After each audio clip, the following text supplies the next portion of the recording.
We are ready, sir.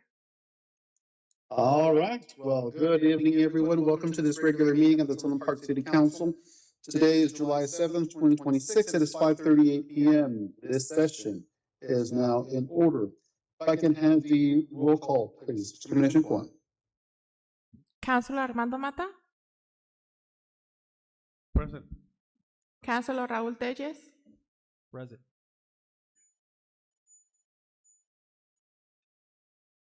Councilor Mario Burciaga. Present. Councilor Alberto Jaramillo. Present. Councilor Mili Sandoval. Present. Councilor Berta Salmon. We have a quorum, sir.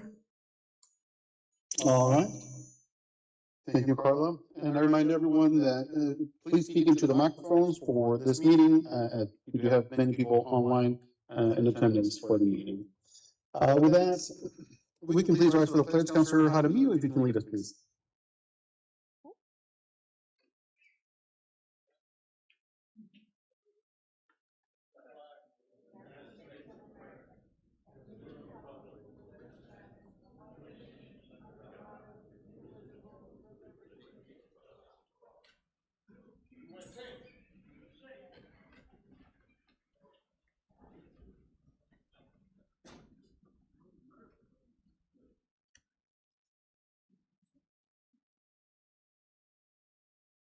All right. From here, we'll go on to conflict of interest. If there's any item on the agenda which remember the council, the staff has a conflict of interest, you have the opportunity to express it.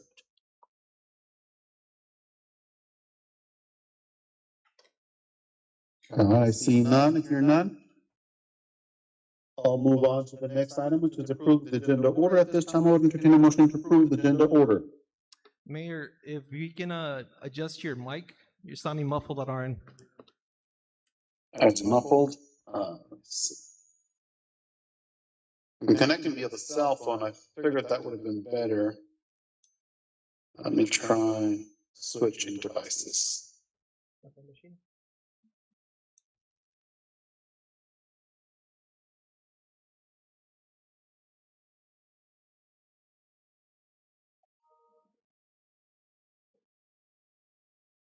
All right, can you hear me there?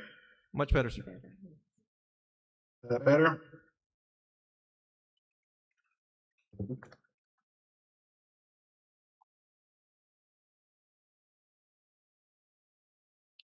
All right. From here, we go on to approve the agenda order. At this moment, I would entertain a motion to approve the agenda order. Motion to approve agenda. I have a motion on the floor made to approve the agenda order. Was that Councilor Reyes?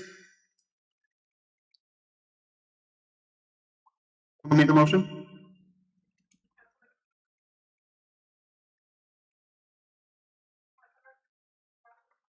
Can you hear me? Can you hear me? Councilor Telles, sir. Is there a second? Second. Motion was seconded by Councilor Burciaga, if I heard correctly. And all those in favor say aye. Aye. Aye. All opposed say nay. Abstentions? Motion carries unanimously.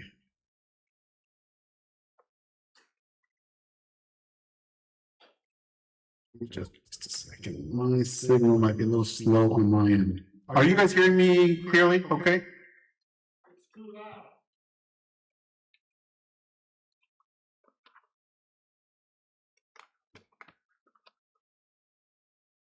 No, I'm having trouble with my end here.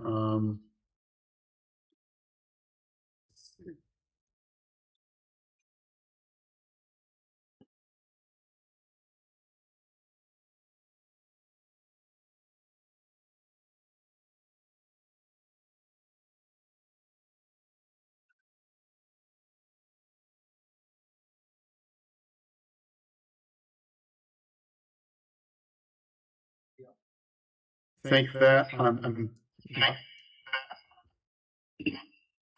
muffled on my end.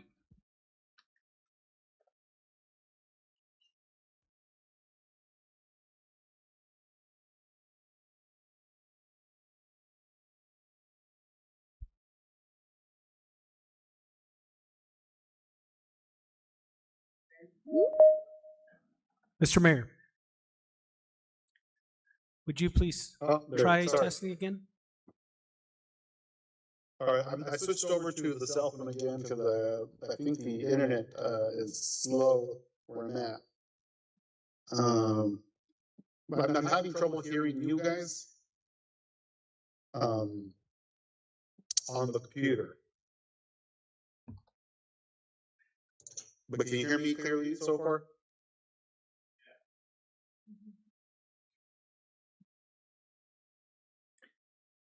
Mr. Mayor, go ahead. Yeah. Yeah. Did you hear anything I said? Yes. Okay. So I do have a motion on the floor and I have a second. Is that correct? Yes, sir.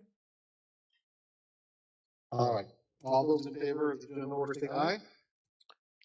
Aye. Aye. All opposed say nay. Abstentions. Motion carries unanimously. The agenda order is approved. We're going to go on to remarks and inquiry, public comment. There are 30 minutes available, 3-minute request for speaker. If you're speaking on one of the agenda items, you have to speak at this point, if you're a member of the public. Is there any public comment at this time? Yes, sir. We have Mr. David Parsons. Okay. I've been here several times before to stress that we do not want Sunland Park to annex Santa Teresa. Greg Collins promised us that he would take care of Santa Teresa. He would maintain the roads, he would maintain the lights, he would maintain everything. He lied to us. Do not deal with Greg Collins. He's a liar and a cheat. He will take your money and just put it in his pockets and gain. Do not deal with Greg Collins. He promised us a beautiful golf course. That's why I moved there.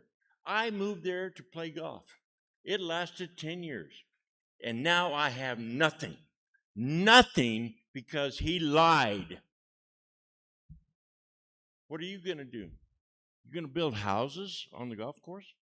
No, we don't want houses on the golf course. We don't want Sunland Park to annex Santa Teresa. Let us live our lives the best we can as we have it now. Look at all the other land that is out here that you can annex, you can buy, build on this land. Do not annex Santa Teresa. Let us live our lives the best we can right now. Please. All the people of Santa Teresa do not want to be annexed. We want to just live our lives the best we can as we have it right now. We don't want more houses on the golf course. We don't need mobile homes on the golf course. Leave us alone. Go buy other land. Do something else. Please. Santa Teresa does not want to be annexed by Sunland Park. It's just that simple. Please do not vote in favor of annexing Santa Teresa. Are you going to maintain the roads? Or are you going to take care of us? I don't think you are. All you want is our tax dollars, maybe. What else? Do not annex Santa Teresa. I beg you. It's just that simple. Do not annex Santa Teresa. Okay? Have a good night. I remind everyone that there is a public hearing for the annexation, so there's an opportunity for comments with regard to the annexation on that item. Any other public comment?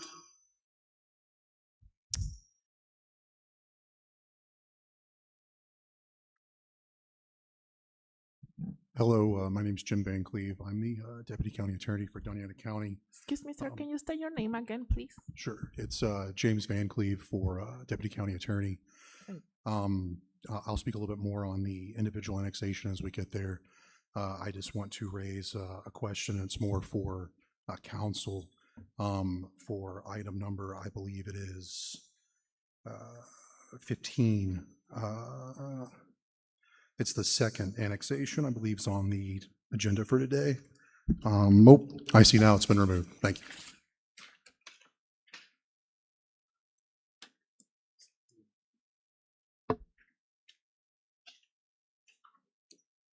Hi, I'm Kim Hemley. I just want to give a shout out to the fire chief and all the workers over the weekend. There's about 7 fires throughout the whole county. 2 down from me. Ran home to get my fire extinguisher and came out, and it was a huge fire. Like there was, it was a hot fire. So I think we need to reconsider some, not that it's going to make any difference, but some code changes in the future. Not in neighborhoods, you know, it's not necessarily considered dry, even though it's dry. It's not a typical drought, but it's only going to get hotter. So I do hope we consider some firework changes, at least being shot off in the neighborhoods, in residential communities, backyards, front yards. It was there's too much invested, as we all know, and in our homes and neighborhoods. So just want to say thank you again for all the work that they did over the weekend, and hope we continue to stay safe.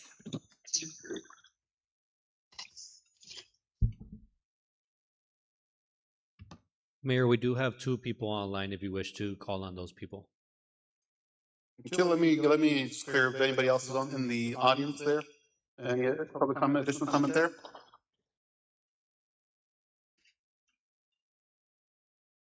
All right, seeing no more. For those online, can you read the names so that they can know who they can? Mr. Mayor, my name is Frank Herdman. Go ahead, sir. 3 minutes. Thank you. Thank you. Mr. Mayor, members of the council, I'll speak to these matters subsequently if they proceed.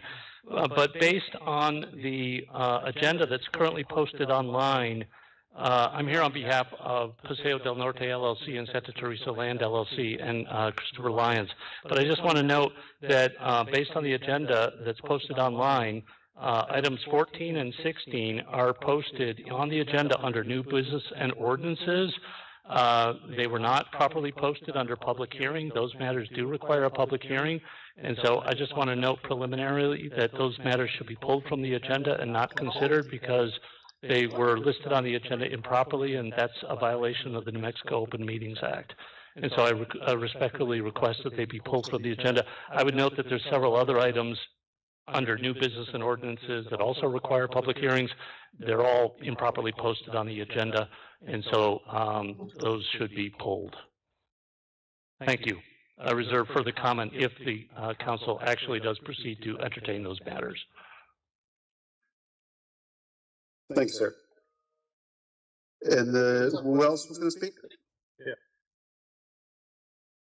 This is Tina Reimers, and I have a very quick question, I hope, and that is, will we have a chance to speak before, you said before annexation, but also before rezoning and before the special use permit vote?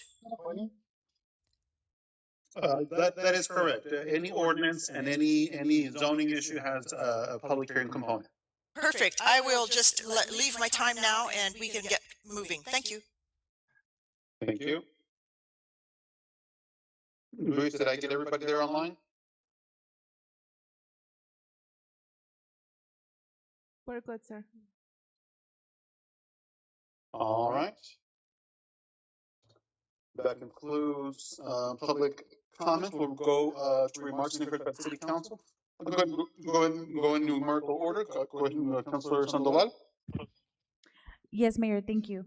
Been receiving calls, residents wondering when the next community cleanup and tire pickup event is being scheduled. If we have an answer for that, or if not, to get posted on our website so residents can be aware.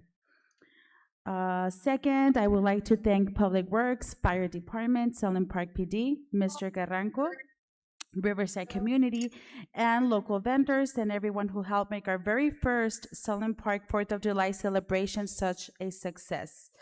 It was wonderful to see our community come together to celebrate and honor 250 years of American independence.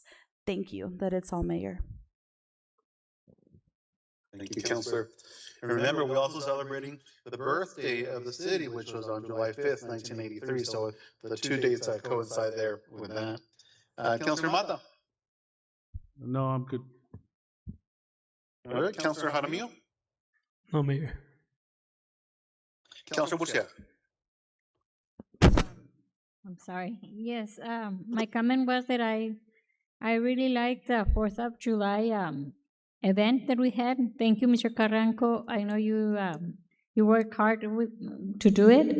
I also wanted to thank Ms. Brito that she helped us with the prices and everything. So to me, it was very rewarding to see the children with their balls and prizes and everything. They were just so happy. And I'm just hoping that next year it will be the same. Thank you. Thank you, Councilor. Councilor Reyes. Yes, Mayor. So 250 years doesn't come around quite often, but a substantial amount of time right there for our nation. And it was a time for us to come together and be thankful for everything that we see, everything that we have, everything that we enjoy on a daily basis, things that we take for granted. And I would say we take for granted as a whole on a daily basis in comparison to many other countries across the world. You know, if you look at it for what it is, the United States of America is still united. We're still blessed to live in the greatest nation in the world. And it was quite evident on the 4th of July, beginning with the 4th of July event that took place here, as Councilor Sandoval mentioned. A great event.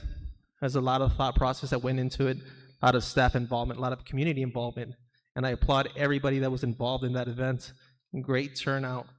A lot of families out there happy, doing what we as Americans, again, take for granted, but enjoy on a daily basis. The work that the Public Works has been putting in and across our city, with the refacing, the reimaging of our city, with small things but significant things, such as our trash receptacles, such as our benches, such as things that brand, really bring together the city. And it's something to be proud of. Not being an original Sunland Park resident, I'll tell you, I sit down right here in front of you, I stand in front of you. I'm proud to live where we live. There's a lot of work that has been done to bring the city to where it's at. And this is not where we plateau. This is where we continue to embark on new challenges. We take on new ideas, and we bring this city to the level where it needs to be. And if you look in contrast, 40 years, give or take, what the city's existed, we've come a long way. And there's still a lot of work to be done. There's still a lot of efforts to be done. And as councils transition in and out, we can only pray that we continue to have our residents' best interest in place. And that's with continued growth, with continued improvements in our infrastructure, and not taking no for an answer. Because everything that we tackle in life is always going to have challenges involved into it. And I think the biggest challenge that we face as a city is to make sure that we grow correctly, that we continue to expound on the resources, and we utilize talent management. We bring in those experts, those professionals, those subject matter experts to bring in great ideas that continue to improve in our city. We'll also thank local law enforcement partners that are addressing the needs for our District 6 community up north, with the area formerly known, or is known as the Wall, in full enforcement mechanism right now. I'll tell you, in the 10 years that I've lived in Sunland Park, it's been the quietest time frame that we've had in a long time. We haven't had our homes shaken up by Tanner night explosions, gunshots at all hours of the night.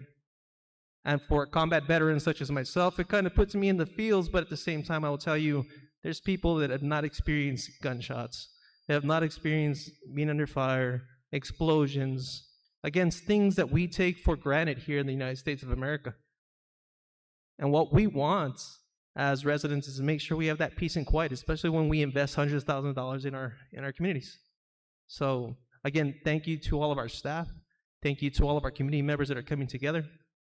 This is only the start. Sunland Park is going to continue to grow. It's going to continue to see progress. And we're not going to take no for an answer. Thank you. Thank you, Councilor. And just in case, Councilor Salmon? All right, that concludes remarks on for the City Council. We'll go on to item number 1 under presentation, Senior Van Pool Program. Carranco?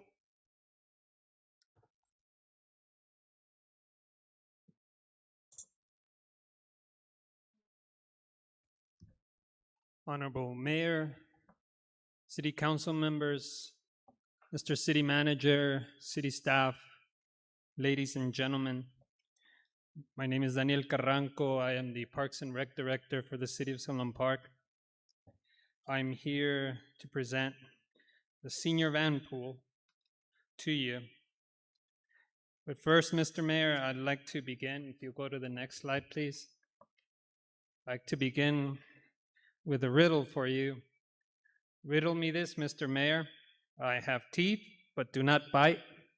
I roll, helping you stroll. With me, you're never stuck. I race the wind so bold and swift. I was probably one of your best gifts. What am I? Next slide. I'm a bike. And just a shameless plug about a program that hopefully we'll be bringing out to you, promoting more use of bikes, bike safety in the community, and trying to talk the mayor into riding the bike with children and residents, taking a bike ride. Next slide. I'm sorry, go back one. There we go. Bicycles. They promote cardiovascular health. They enhance endurance and strengthen muscles. They expose children to sunlight, which supports bone, immune, and health. They reduce stress, anxiety, and symptoms of depression. They foster independence, responsibility, and confidence. Bicycles promote social interaction, communication, and exploration. They reduce screen time and strengthen the family bond when shared together. But bicycles tend to be, people who use bicycles, especially early in life, tend to do one other thing. Next slide. They ride a bus. They tend to be more open to riding buses. Next slide. Buses share a form of synergy with bicycles because they have some shared characteristics such as lowering the risk of accidents, lower fatalities. They reduce stress of driving. Buses promote physical activity by walking to and from bus stops. They encourage social interaction and exploration. Buses encourage walkable neighborhoods. They preserve green spaces and support planned developments. Buses move many people efficiently and reduce emissions. That's good for the environment. They provide access to jobs, education, healthcare, and social activities for seniors, people with disabilities, and low-income residents. Every dollar invested by a city in public transit can generate about $45 in economic benefits. Public transit is far cheaper and saves people on average $10,000 a year in just the cost of gasoline, repairs, all the legalities of owning a car, insurance. Next slide, please. This is important because that's what we promote in our senior center. The Senior Center and South Central Regional Transit District, our local transit partner. We have a history that goes back to 2016 when South Central began operating in Sunland Park. In 2021, a local doctorate student did a mobility study in the city identifying seniors as the most in need of reliable transportation and enhanced services, which led to the city requesting assistance from South Central Regional Transit. The senior center opened in December of 2023, and the senior van pool was launched this year on March 9th, 2026. And that's a photo there that you see of the very first group of people that rode the senior van pool. Next slide.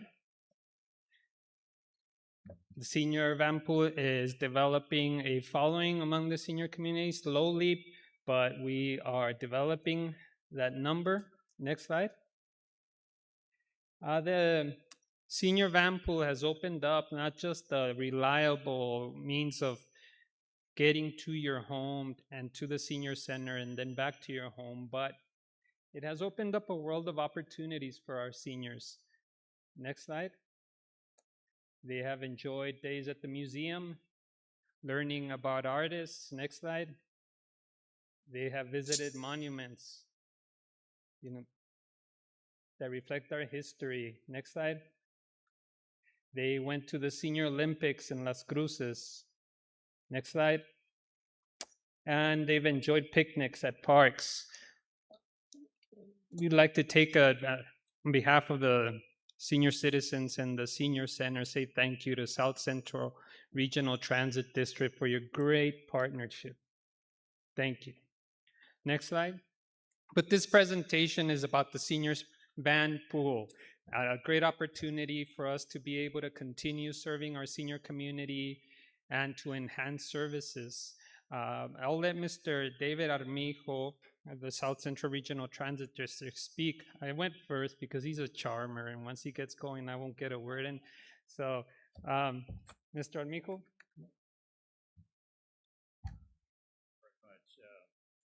Thank you for that. David Armijo, the Executive Director for South Central Regional Transit District. I gotta be honest with you, those photos are fabulous. They say a photo's worth 1,000 words. Well, it also brings tears. We started 10 years ago, this is our 10-year anniversary, with 5 buses that we received from the legislature back in 2015. I began late that year and I was the first employee. We now have 50 employees. We started with those 5 buses. We now have 26 buses and about 7 vans. So we're at 43 vehicles operating from Elephant Butte Lake with summer service and regular Blue Line service and a veterans van pool all the way through town to where we are today and all the way to downtown. But it's interesting that this program with the seniors, which is something we had talked about with the city for more than probably about a year, has always been on the horizon, something we wanted to be able to do.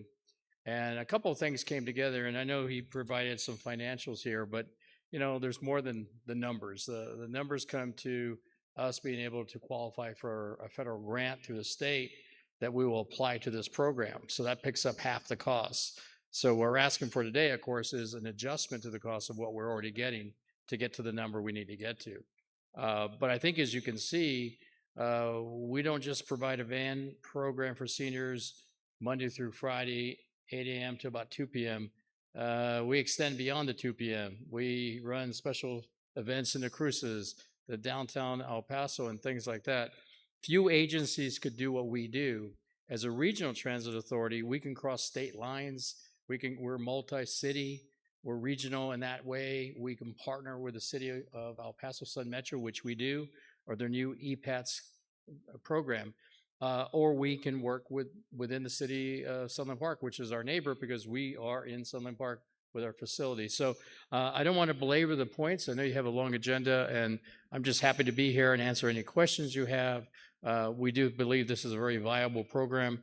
We feel fortunate that we are able to provide the services to this community. And one last thing, we are in the process of developing a paratransit program, and that will start in this area, we think as early as next January. And that will be a demand responsive service door to door, not curb to curb, but door to door. So we think that will augment the current service we're providing, and that'll be funded through a different set of funds for that. And I'll certainly come back to this council and talk more about that as we develop that program, probably sometime between October and December. But with that, I'll be happy to take any questions you may have or turn it back over to Daniel.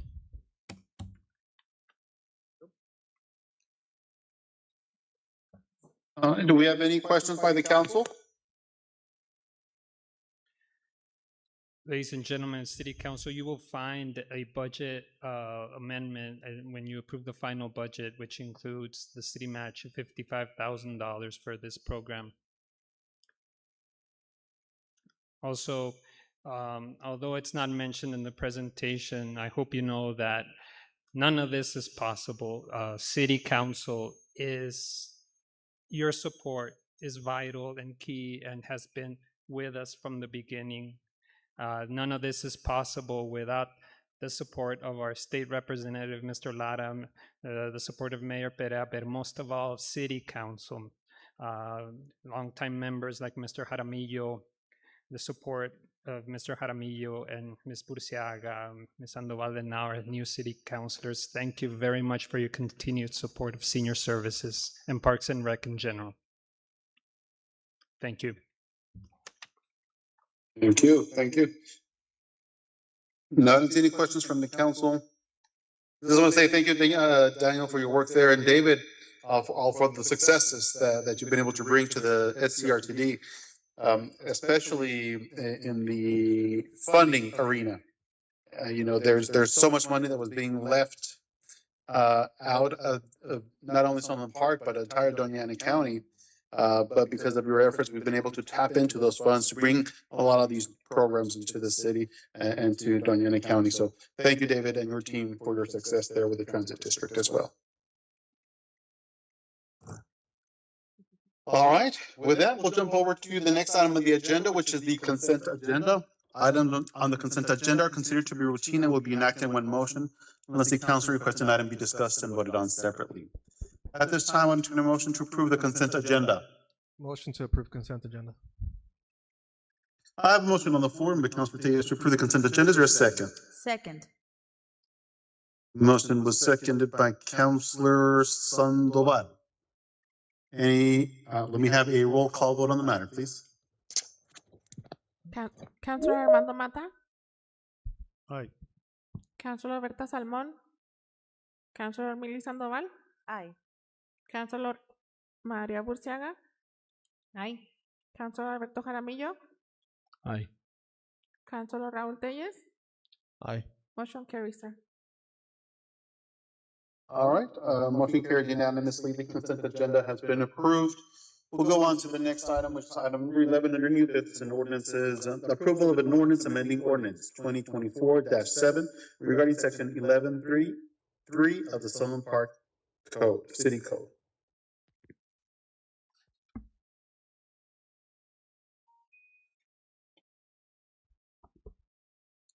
Mr. Mayor, members of the council, if we can put up that ordinance on the screen, please. As we're putting the ordinance up on the screen, I'll give you a little bit of background. We recently, about a couple years ago, amended an existing ordinance that's related to subdivision improvements. Subdivision improvement in this case is associated whenever public infrastructure is designed and constructed in major plan developments. So many of the master plan developments that you see out there, we have roads, drainage, parks, sewer, and water. The ordinance that's before you historically is set up to be able to defray the associated what we call soft costs and hard costs. Soft costs such as engineering reviews by third-party consultants, as well as construction observation once the infrastructure goes into construction. What we discovered a couple years ago is that the city was actually subsidizing for many years and not able to cover those costs, which are inherent with any master plan developments.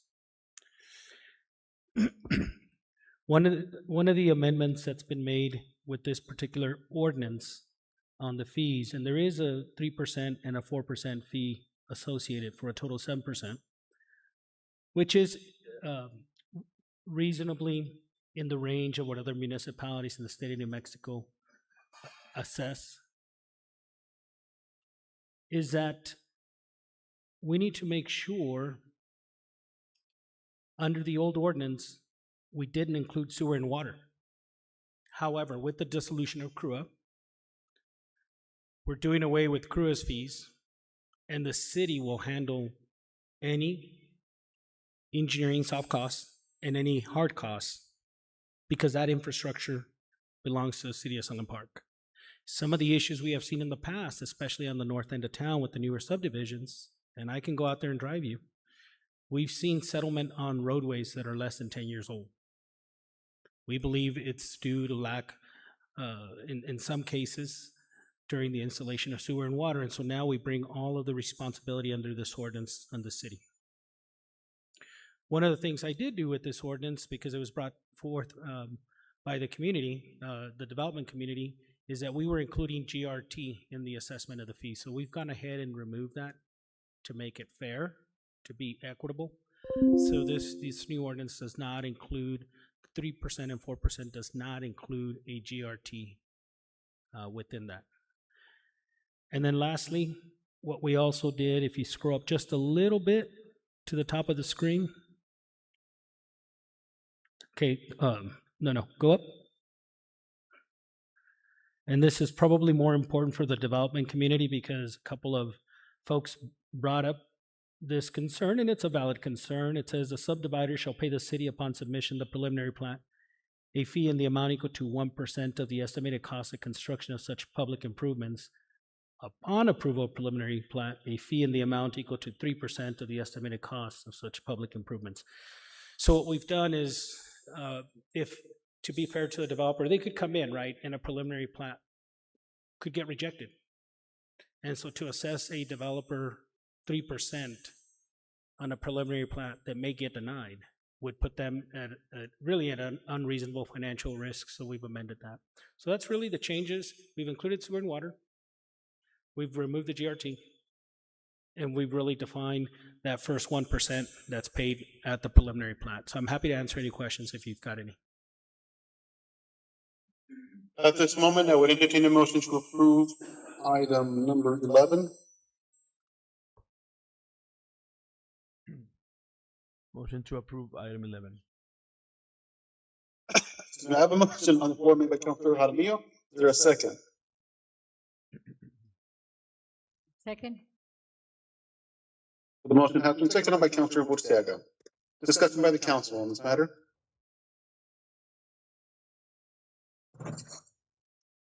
Seeing and hearing none.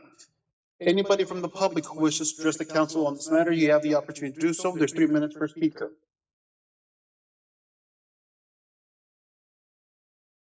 Mr. Mayor, my hand is raised. I don't know if you're seeing that. Sure, I can't see it, so the staff there's going to have to let me know when that is happening. Go ahead, sir. Thank you again, Mr. Mayor. My name is Frank Herdman. I represent Paseo del Norte and Santa Teresa Land LLC. On this matter, I'll try to be brief, but I have some very important things to say, and I hope you'll entertain what I have to say. I'd like to share my screen, and I just want to confirm that you can see I'm showing you a copy of the agenda. Can you see that? Yes, sir. Okay, so I need to emphasize, Mr. Mayor and members of the City Council, that this matter is improperly noted on your agenda under new business and ordinances. It's not under public hearing. So this matter does require a public hearing because it's an amendment, it purports to be an amendment of your code, but it is not properly noticed under New Mexico law and the Open Meetings Act under a public hearing on your agenda. It's an egregious violation of New Mexico law. The council should not be entertaining this matter for that reason alone. And so, and that's going to be true for every one of these items, 11 through 18. They're all improperly noticed. I mean, That's a serious infraction, and I don't exaggerate. But going on, so the proposed ordinance amendment that you were shown purports to be an amendment to section 11-3-3 of the Sunland Park City Code. I need to inform you that that section of the code no longer exists.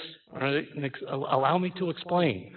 All right, I've emphasized this to the city's council on numerous occasions, as well as other city staff, but it just hasn't sunk it through for some reason.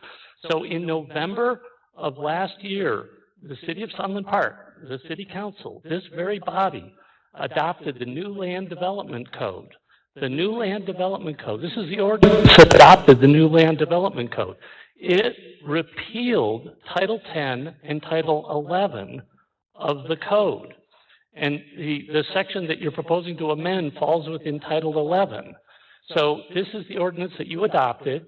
It explains the city's existing zoning code, Title 10, and subdivision code, Title 11, were adopted separately, required consolidation to approve them. It explains that the city engaged Wilson Company and that it did a revised version of the code to consolidate 10 and 11 into a new unified code. The ordinance that you adopted explains that the city adopted the new land development code and it replaces Title 10 and Title 11. And it goes on to say that Titles 10 and 11 of the code are repealed.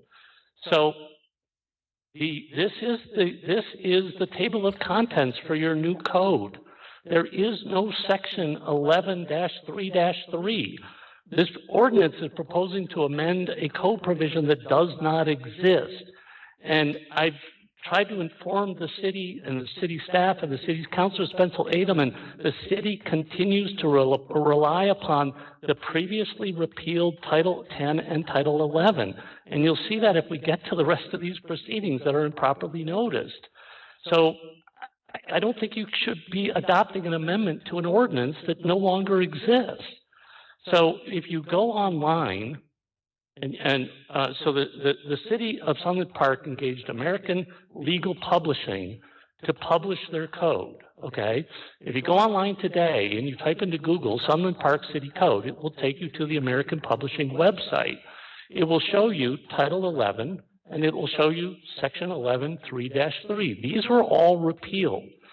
So the city's, the codified code that's online is outdated. The city has not published the amended code that was adopted 7 months ago.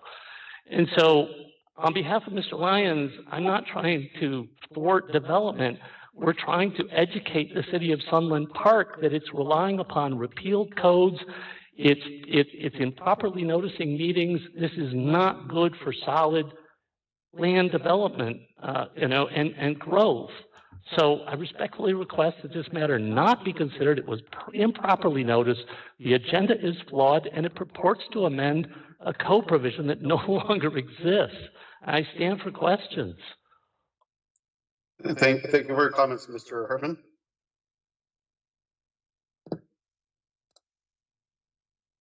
Was there anybody else with public comment? No, sir. Thank you. Now, Madi, do we have legal counsel online? Mr. Mayor, no, unfortunately, they had a conflict with tonight's meeting, so they weren't able to attend. But Mr. Mayor, what I would say is that I will confirm that the attorney is correct in his assessment with respect to the new land development code. So I don't have an issue if we table this. I would bring it back to the next meeting because we have had it advertised for the 15 days. And so I'm going to say that we postpone this item until the first meeting in August to give us ample time. Regardless, it does need to get amended to be properly assessing the fees for development, sir. So given the comment that was made with respect to the actual land development code versus Title 10 and Title 11, I would recommend that we go ahead and postpone to the first meeting in August, sir. All right, at this moment, I entertain a motion to postpone item 11 to the first meeting in August. Motion to postpone item 11 to the first meeting of August. I have a motion on the floor by Councilor Reyes. Is there a second? Second. Motion at the second by Councilor Sandoval. Discussion on postponing by the council. Seeing and hearing none, let me have a roll call vote on postponing, please. Councilor Alberto Jaramillo, Yes. Councilor Maria Burciaga, Aye. Councilor Armando Mata, Aye. Councilor Mili Sandoval, Aye. Councilor Alberta Salmon, Councilor Raúl Telles, Aye. motion carries, sir. All right, motion carries unanimously. Item 11 has been postponed to the first meeting in August. From here, we're going to go on to item number 12, approval of the Sunland Park indoor water and mixed-use development. Thank you, Mr. Mayor. Before we get started on item 12, I'm going to give you a little bit of context and background, and we're going to have a little video that's brought up to the screen that will help to provide additional context to the topic that you're considering tonight. A few months ago, myself, Mayor, yourself, and Mayor Pro Tem attended a couple-day site visit in Grand Prairie, Texas. The purpose of the visit was to sit in and learn a little bit about what they're doing down there in Grapevine with respect to economic development and this idea of developing a regional destination. The outcome of that meeting was really, given the presentation and everything we learned, was that there is potentially a real opportunity for the City Council to consider here in this region. Since then, I've been working with Alec, who will present here in just a minute. I'll get him up to present his proposal, get his team introduced. But they've done some preliminary work to assess whether or not an indoor water park, provided that we have the correct support infrastructure, including a hotel accommodations and other amenities to support this destination, if enough revenue could be generated within this region, which would capture the West Texas and Northern Chihuahua market as well. So with that, I am going to ask Luis if he can put the volume on a little bit on this video, and then I'm going to ask Alec to come on up and introduce yourself and tell us a little bit about the feasibility and next steps. No volume? Okay. All right. Go ahead, Alec. I thought it had volume, but you're good. Good evening. All right. Mr. Mayor and the Ethos Council, it's good evening. Nice to be here. As Mario had said, we got the chance to meet a couple of your council members and staff over a couple days back in February this year. Our company, we're an architect developer out of Houston. We work on a number of indoor water parks across the country. The question that was raised was that you guys had done a preliminary study for an entertainment district located further east from here. And so we get a lot of cities that ask us, hey, can we do something like this, in our city? And the answer is always kind of an honest, like, you got to dive into it. That's not an easy assessment to say yes or no. And so we had done some preliminary planning, met with city staff to assess that feasibility, and we think that it is feasible in this area, given that Great Wolf Lodge had pulled out of the market back in 2018. There was a plan for them to go in El Paso. They didn't do that. It's now an Amazon distribution center, but there wasn't any other plans for that kind of attraction in this market. So we provided a proposal to Mario and staff to go to that next step, to really look at what the underlying market feasibility is, what it will cost, where it could be located, what the demand drivers would be, and then ultimately how the city might find a way to fund that type of program. And so that was provided, and if there are any questions on that, we can answer that.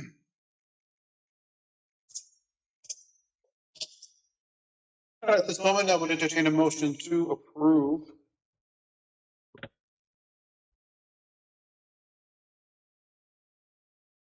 item number 12.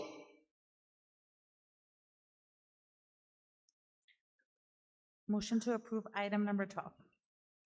I have a motion on the floor by Councilor Sandoval to approve item number 12. Is there a second? Second.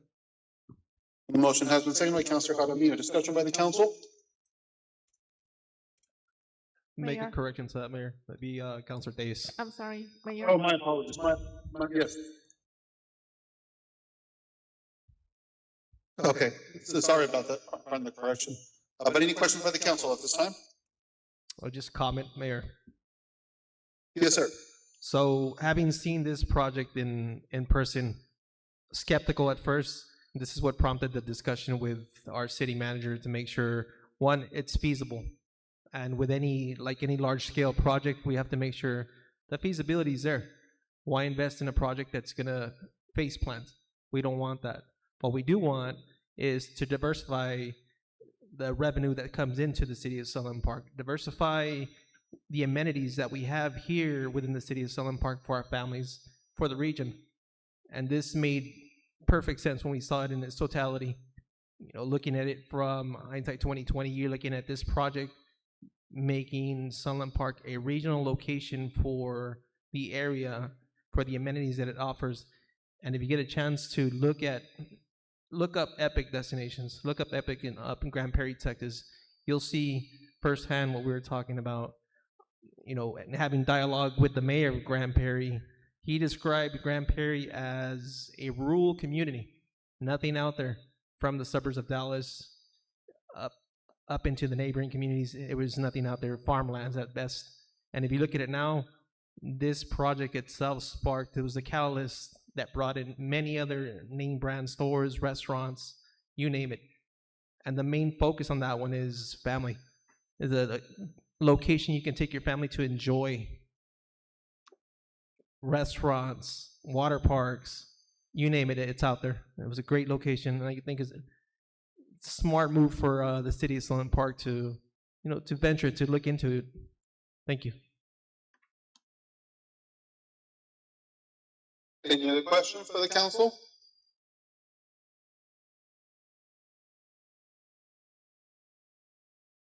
All right, seeing and hearing none.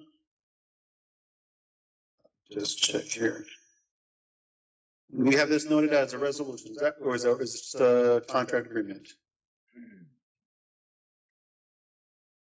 Say again, Mr. Mayor? We have this noted as a resolution or a contract? It's a contract. It's a standard AIA contract that for architectural services, it's a standard of care. Okay, just so that I know the proper procedure here. Okay. Hearing no further discussion by the council, let me have a roll call vote on the matter, please.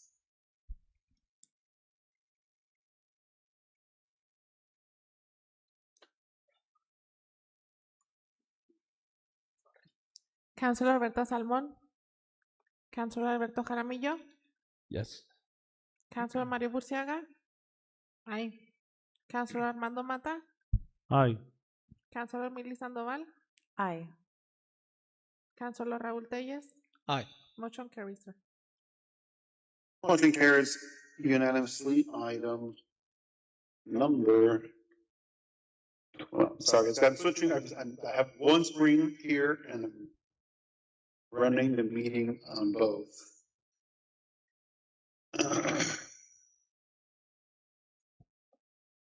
So item number 12 has been approved unanimously. From here, I'm going to go on to item number 13, approval of an ordinance granting franchise agreement to Gigabit Fiber LLC, a telecommunications franchise. Thank you, Mr. Mayor, members of the council. What you have before you is a franchise agreement with Gigabyte Fiber, who is a new internet provider in the area. They are a vendor out of Texas. They've been in communications and coordination with the city for several months. They're actually working on some infrastructure already within New Mexico 273 right away, and I believe some other areas. And a franchise agreement, just to give you a refresher, we have had some other agreements come before you. These dry utility agreements are standard in terms of template, but what they do is a utility provider is granted a right to install their infrastructure on public right-of-way. Most often it's streets. There is a fee associated with the franchise agreement. I believe on this one it's 5%, which is fairly typical for the industry. And it's 5% of the total revenue sales, right? And so it's a pass-through fee that they use that's passed on to the customer. So if many of us, if you've got Verizon or Any other, maybe telephone provider, if you look at your invoice, you'll see a franchise fee that's associated. El Paso Electric has a franchise fee, New Mexico Gas, so it's fairly typical to put these franchise fees in place. I'd be happy to answer any questions if you have any. At this moment, I would entertain a motion to approve item number 13. Motion to approve item number 13. Motion on the floor by Councilor Reyes. Is there a second? Second. Motion was seconded by Councilor Sandoval. Discussion by the council?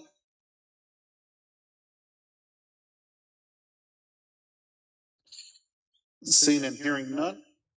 This being an ordinance, this does require public hearing. At this time, anybody from the public who wishes to address the council, you have the opportunity to do so. You have 3 minutes. 3 minutes per speaker.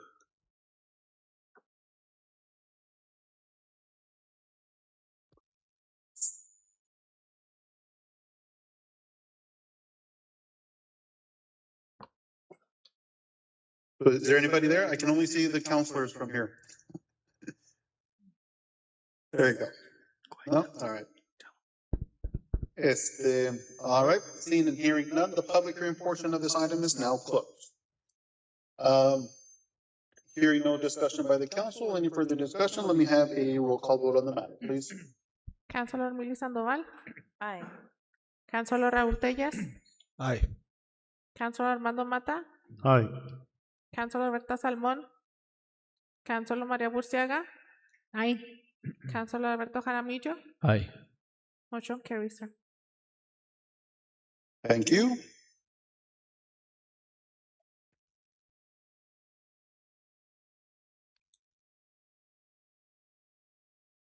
All right. Item number 14, approval of an ordinance allowing the annexation of approximately 1,783.99 acres into the city of Sunland Park, Annex 260038. Good evening, Mr. Mayor and members of the council. Arisbe Rivas, City Planner. Mesilla Bolts and Properties LLC, Ivan Collins, Santa Teresa Country Club LLC, Wholesale Landsmans LLC, currently own 1,410.28 acres, a 79.05 majority of the 1,783.99 acres of land which is being petitioned for annexation into the city of Sunland Park, New Mexico. The application was submitted and accepted on May 8, 2026. Staff did hold a TRT meeting on June 4, 2026. Public notice were mailed out on or before June 4, 2026. Staff did receive 2 letters, one on June 24, 2026, which is from a resident, and the other one from Paseo del Norte and Santa Teresa Land LLC, which you do have on your packet.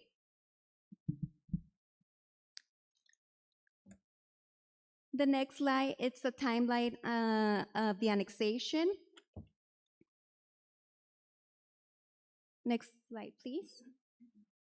So we're going by the New Mexico State Statute 3-7-17.1, and it states that we do have 60 days to respond to the applicant, and those 60 days is today. So we have to respond to the applicant today. On March 17, 2026, the City Council did a repealing notice from the last 2,626.47 acres of land that were approved on December of 2025. This is the zone map. This is the proposed annexation area map. This is the 300 buffer, which 410 letters were mailed out to the residents. So this is as per our land development code, it states that we should do it to 100 feet, but we did 300 feet for the annexation so we can cover more people and let them know. This is the DRT meeting, which was held on June 4, 2026, which Andrew Wong from Molson, John Montoya also from Molson, JC from CRUA, and Fire Marshal Dennis Shane attended to the DRT meeting, and they did have some comments for the annexation. This is a letter from New Mexico DOT, which is a letter of concurrence. This is a quick fact. The viewpoint. This is a letter from Doña Ana from the BOCC meeting. So they did have comments on the annexation, which they like for the donut holes to also be annexed. So they only do their recommendations to the city. Public notice were mailed out. Madam Clerk, did we receive anything back? Oh, ma'am. Staff, until now we didn't receive, but on June 24, we did receive those 2 letters. Planning and Zoning Commission, on June 24, 2026, we did have our Planning and Zoning meeting, and the motion fell for the annexation. And we stand before you for any questions. All right, at this time, I will entertain a motion to approve item 14.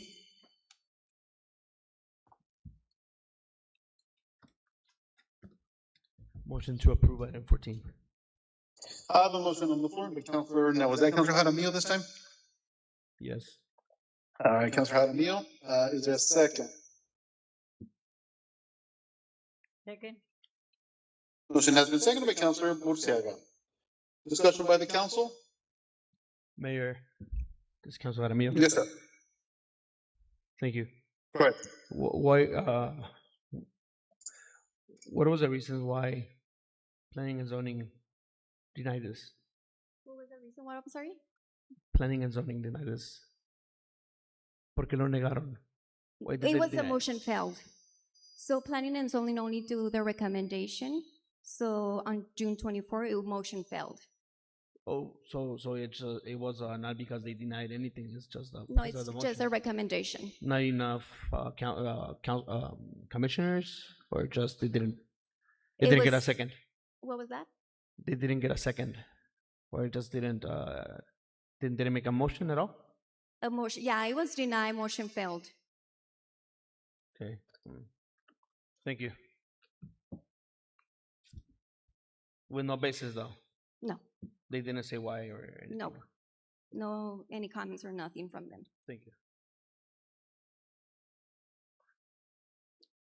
Any other questions by the council? Yes, Mayor. This is Councilor Days. Yes, sir.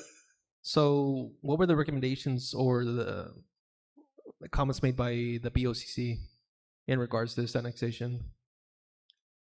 So, if we can go back, David, please, to the BOCC comments.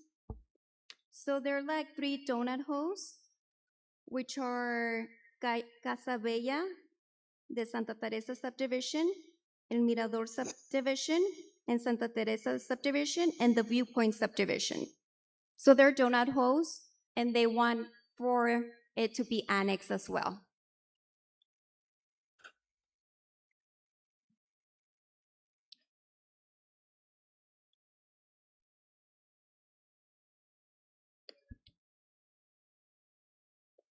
Do we have a map that identifies the donut holes, ma'am? What was that? I'm sorry? Do we have a map that identifies those donut holes that can be visual? Yes.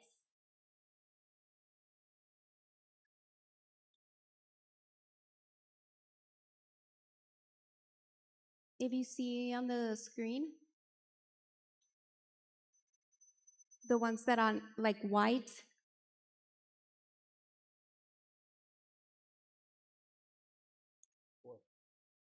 on the middle.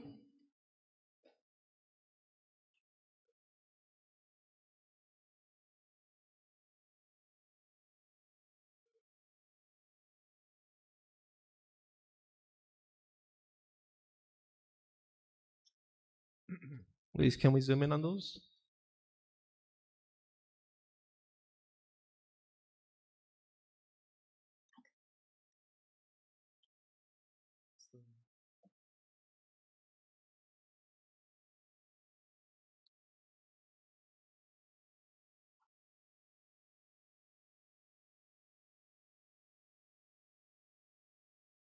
Okay, thank you, ma'am. And staff recommends approval, correct?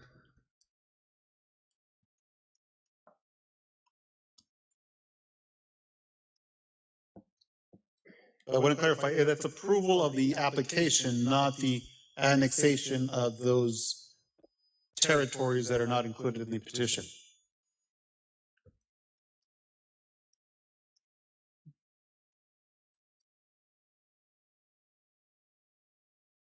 Is that clear? What was that? I'm sorry? That the staff's recommendation is approval of the petition, but not necessarily the annexing of the territories that are not included in the petition. Yes.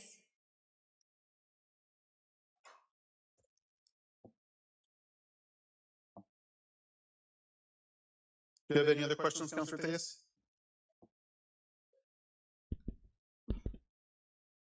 No, Mayor, I think we're good.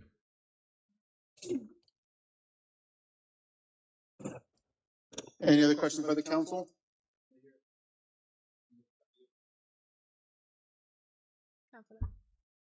Mayor? Yes, sir. Councilmember Jaramillo? Yes, sir. Thank you.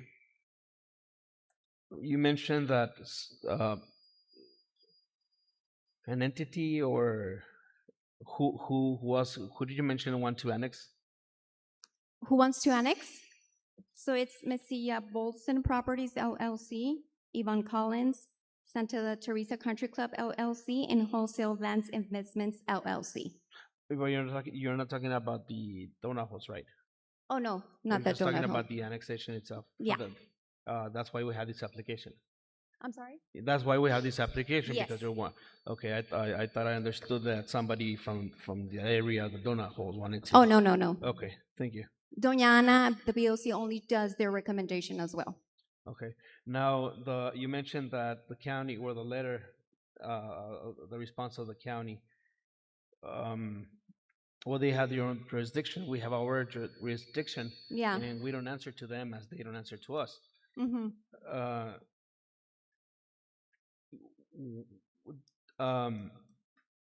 Is there a specific reason why they mentioned A specific why, I'm sorry? they don't want to for us to move forward with this?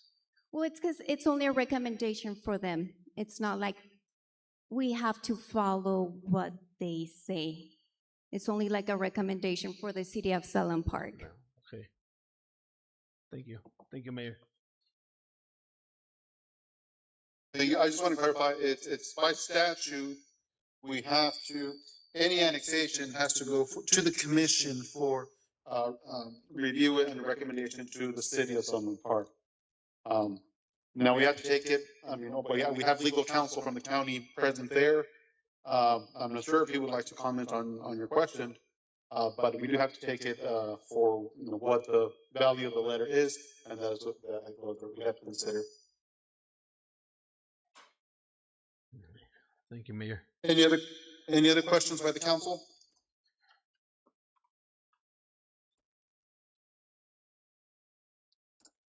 All right, seeing, hearing none. At this time, the public hearing portion of this item will now go ahead and open. Anybody from the public who wishes to address item 15, which is just the annexation. We're not talking about zoning. We're talking about annexation. You have the opportunity to talk about the annexation. You have 3 minutes per speaker. I'll defer to staff here for the line.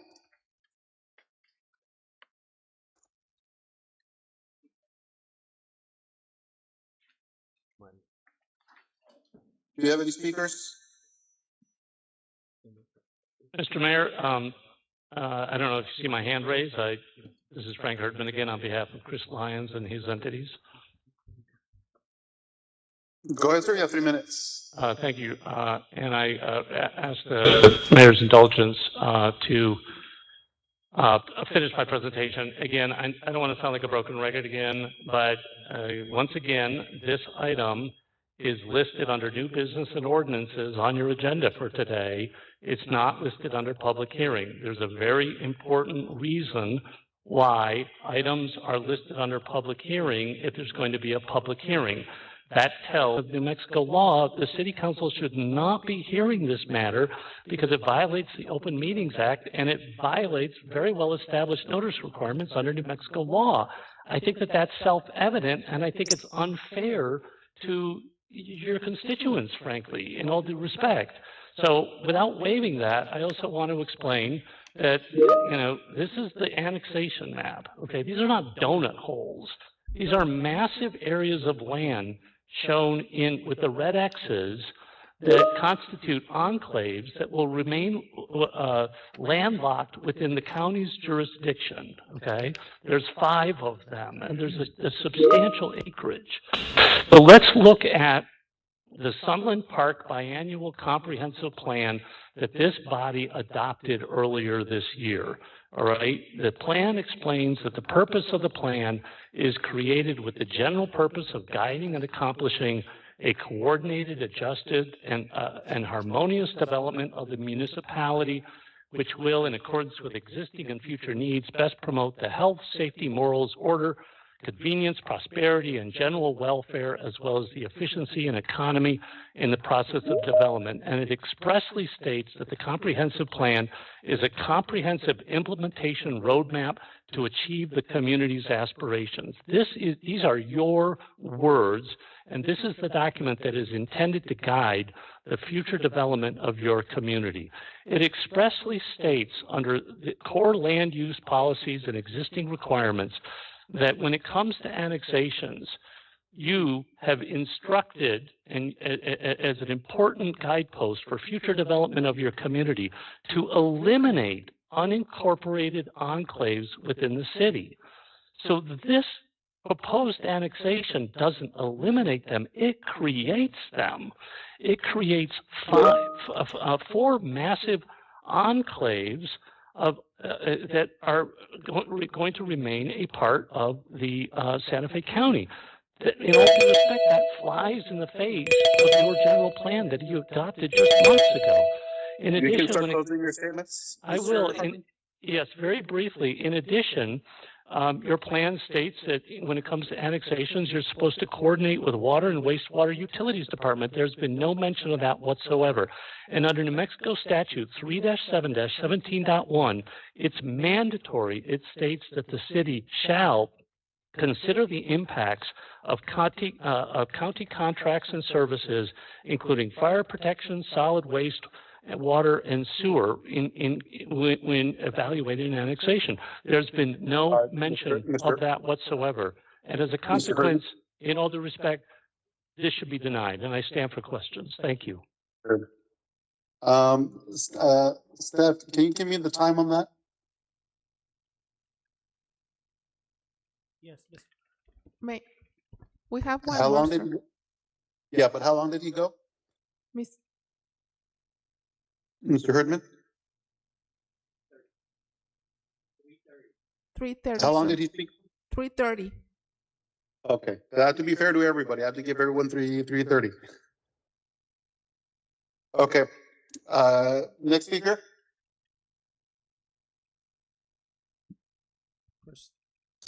Do I have anybody present there that he speak?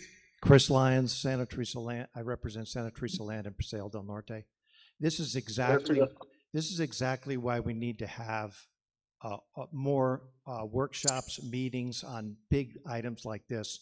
An attorney who just reviewed this, who is a specialist of land use attorney in New Mexico for 35 years, is trying to tell this city council and the mayor that what needs to be done, and he got shut off, and he gets 30 extra seconds.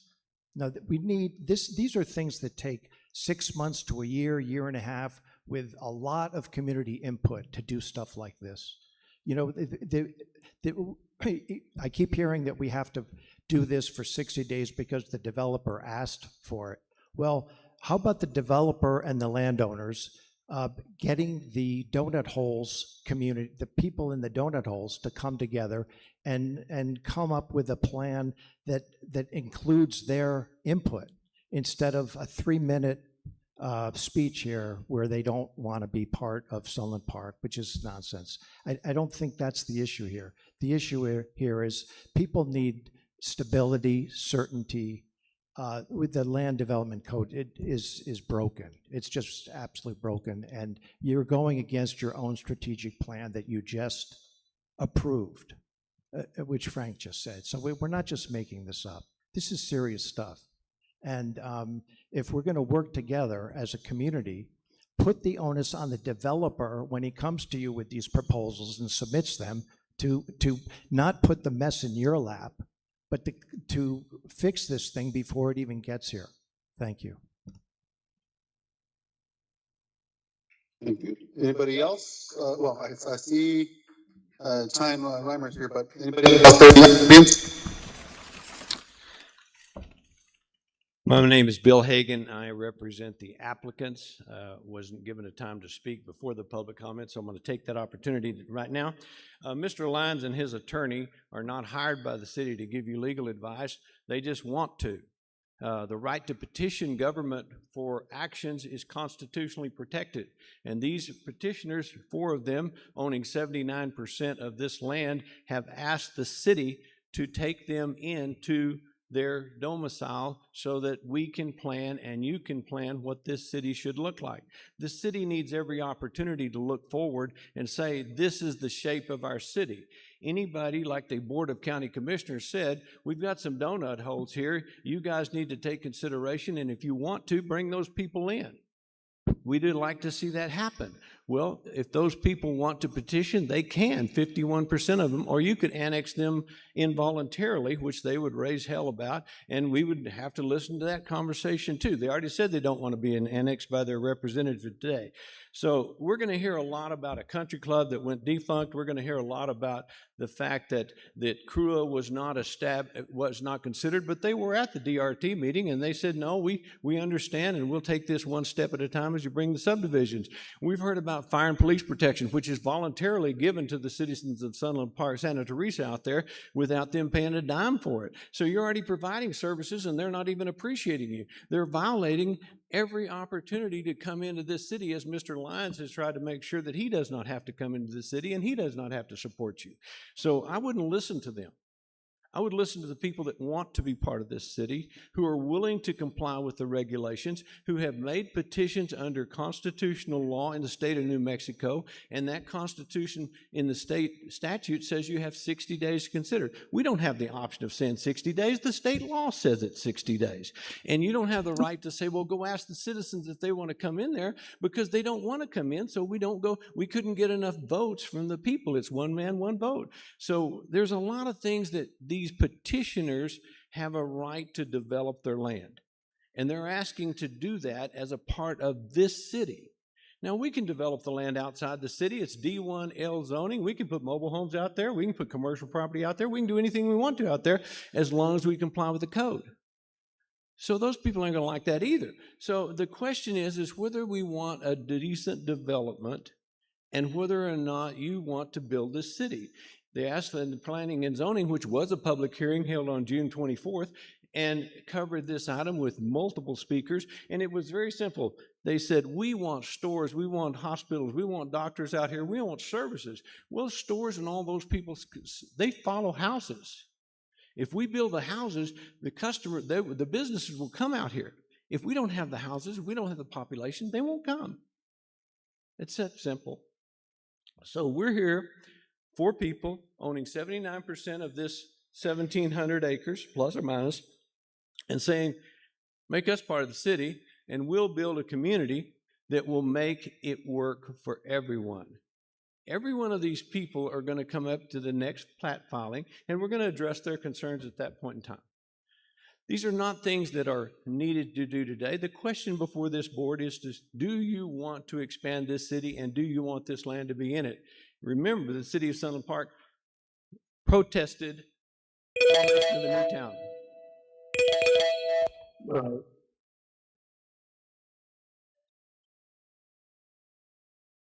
Anybody else in the audience?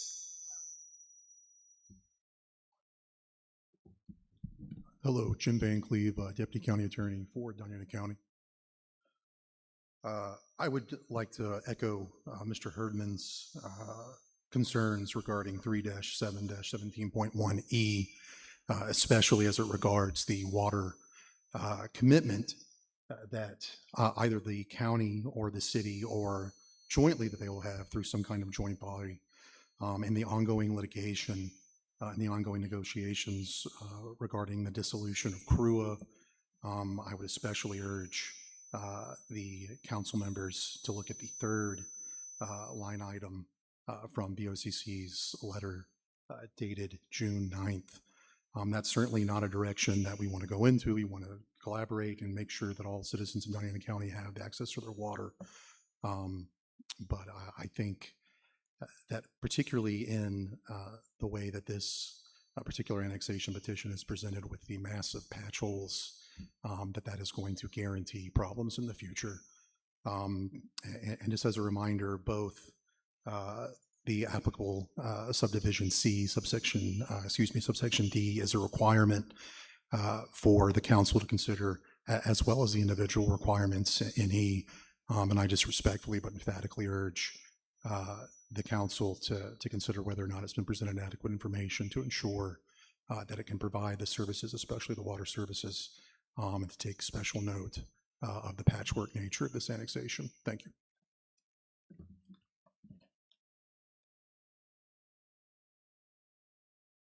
Any other comments to those present?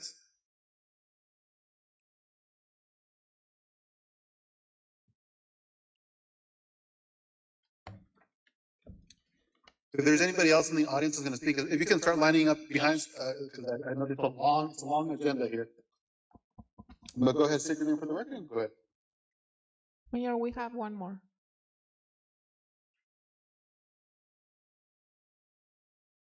And then I'll get to the people online here shortly.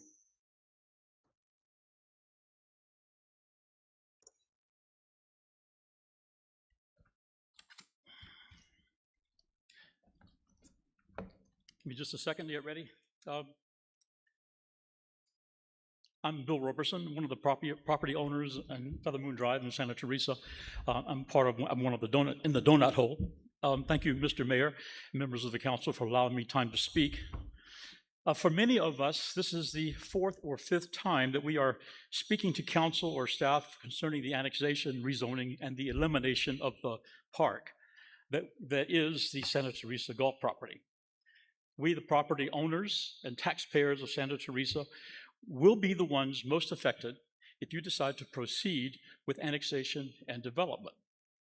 This is a huge land use project, nearly 2,000 acres, and yet we have never been consulted on any of the plans. This is blatantly illegal. If you vote to annex, you will end up in endless cycles of litigation. We have never been invited to a public forum where these plans were presented in detail and discussed. Our only opportunities to comment have been in these council meetings, much too late for a real conversation. We have never been asked for our input, even though our properties are completely adjacent to those being annexed and developed. Again, this is illegal. We have never been asked to make suggestions or recommendations. We learn about these plans from sun-bleached, virtually unreadable signs posted in the desert. I took a photo for you. Literally unreadable. If notices were mailed, we never received them. My notice for the December meeting arrived a full month after the meeting had announced. A full month. All we have seen throughout this process is a bunch of blurry, unreadable maps. Who can make sense of this? First time we see it, this is what it looks like. This is garbage. We cannot make decisions based on this kind of information. And forms. This is our first encounter with the project. Look at this. You expect people in the community to sit down and read through all the whereases and come to any intelligent conclusion about what this project really entails? It is not possible. It's not going to happen. Oh yes. And we have these wonderful, meaningless satellite photos showing you the moonscape the moonscape that this beautiful project is going to replace. This is not the place. The picture I just gave you is a representation of what, in fact, this annex will entail. It is a bunch of nice older houses facing a park area. It used to be the golf course, now it's just a desert park. But it's not this empty desert that is being annexed and filled. It's a real place with real people living next to it. Please talk to us. With a good plan, maybe you would not have to isolate Santa Teresa residents in a donut hole surrounded by dense, cheap development with another Dollar General store on the corner. Maybe we could help. Maybe we could be persuaded to be annexed. Maybe we have ideas about how to do this. I invite council members to visit our Santa Teresa community and look at this property with us, walk around it, consider the landscape.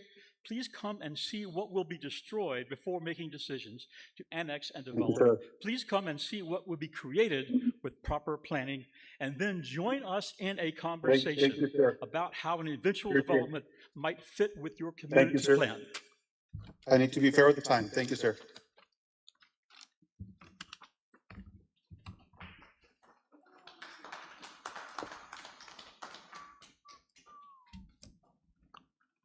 Gabriel Valderas, I live on Feather Moon.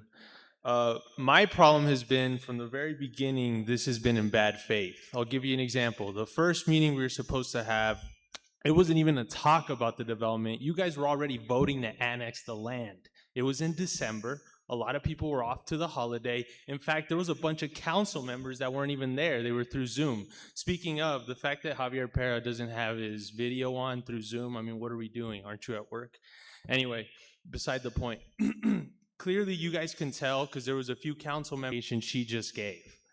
This is the 5th meeting I've gone to. I still don't understand half of the stuff you guys are doing with this land. I mean, come on. You guys want to talk about hotels, a water park. Now I understand what the grand scheme of this all is.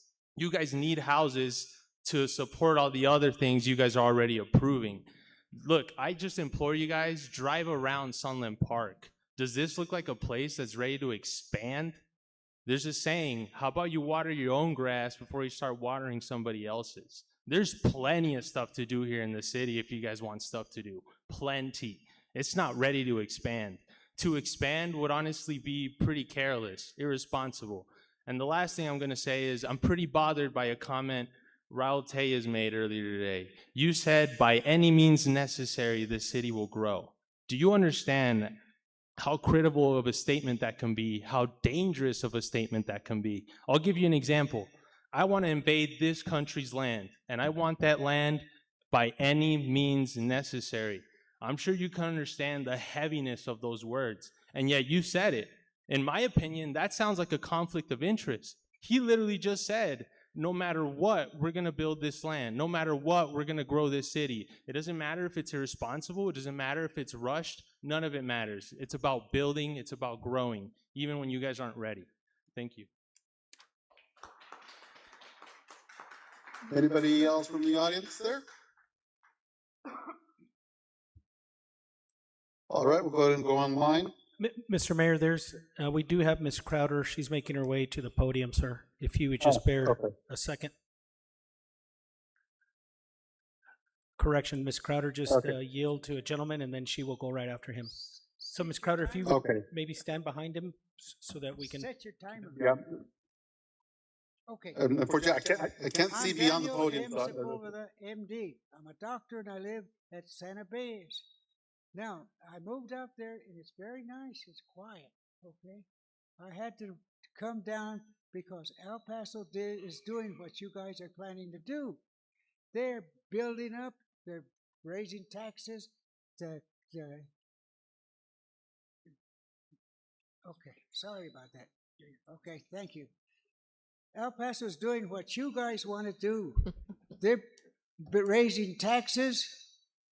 The utilities are going up, and the El Paso people are trying to get out. Now, they might go buy the houses that they want to build, which don't look like very good houses to start with, but it can be. There's a question here. We have difficulty keeping police and water people. Our fire department is kind of slow. It needs people. You're going to be able to get a handle all the people that are needed for this annexation and the building that they want to do there? Do you have that kind of education? Do you have the enough water? Because El Paso is getting water out of Culberson County. They can't get it here now because why? We have a federal law with Mexico that they're entitled to so much of the Rio Grande, which feeds our water supply here. Okay? And where are we going to get the water to apply all of this stuff? Takes water, and for them to build that answering service down there by the airport,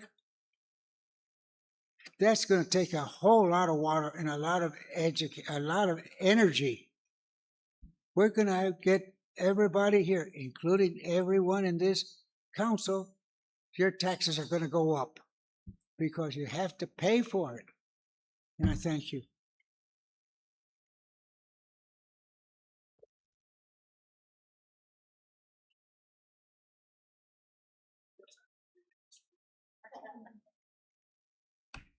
Hello, my name is Margie Warren. I live on Sundance Court in Santa Teresa. And I just want to reiterate that the maps that we received all the time that we've been coming are just impossible to make any sense out of. And I was late today, but I was hoping that we were going to get something that would show a little bit more of what they're planning. And so I don't know when that's going to happen. Tell us sometime. Pardon me? Oh. Okay. He said, I'm talking to you all. Are we going to sometime get a map that we can look at and find out if it's annexed, what's the zoning going to be? And my concern, I believe right now in Doña Ana County, we're zoned R2. And I certainly feel it should stay that way. And if I understand correctly, that's 3 homes per acre. And the map that we kind of first got in December, it looks like it's going to be 7 per acre. Well, that's going to certainly obliterate any kind of view that we might have. And I know I do believe these developers are, have a lot of land and they need to use it reasonable ways. And however, I think the people in Santa Teresa bought and had this beautiful golf course, and then it fell apart, and the people lost money on their homes because of that. And now they're going to lose even more money. And so, I think that we would like for you all to help us understand what's going on and help us to talk to the people about what we would like to see. Thank you.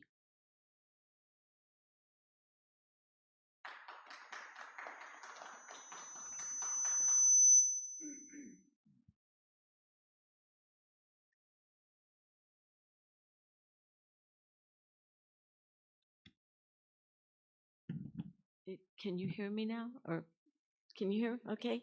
Or do I have this Yes, in the right place? Go ahead. Mayor and councilors, Mr. Tejas, first of all, I'm asking you to give me some more time. I'm Phyllis Crowder. My husband was Charlie Crowder. He was the developer of Santa Teresa. And also, he was the one that worked for your city to become incorporated. And I'm hoping for that you'll allow me a little bit more time. I'm a senior person. I can't say everything really fast. I'm asking for that, if you could indulge me. Mr. Tejas, I appreciated the fact that you are very proud of your city and that you want to do many things in your city, and you spoke lovingly of your city. But I don't know if you're aware of this, but Sunland Park is an incorporated city because of Charlie Crowder. He literally wrote the application for your community to incorporate and pushed it through faster than any incorporation New Mexico had ever seen. He used his assets, his wealth, his ability, and his considerable influence from a reputation of integrity and accomplishment. He went back and forth between Washington, D.C., Doña Ana County, and New Mexico. There was no way you would have been incorporated and become a city without Charlie and myself, because you lack the one and only essential ingredient, which was water. Charlie assured the governments that he would make sure your community would get water from Charlie and Phyllis Crowder, without which you would not be a city to this day.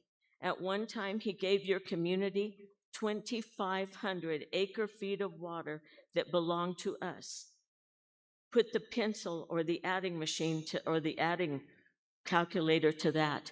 2,500 acre-feet of water per year times $6,700. And see how many millions of dollars, millions and millions of dollars just in that one gift from Charlie Crowder.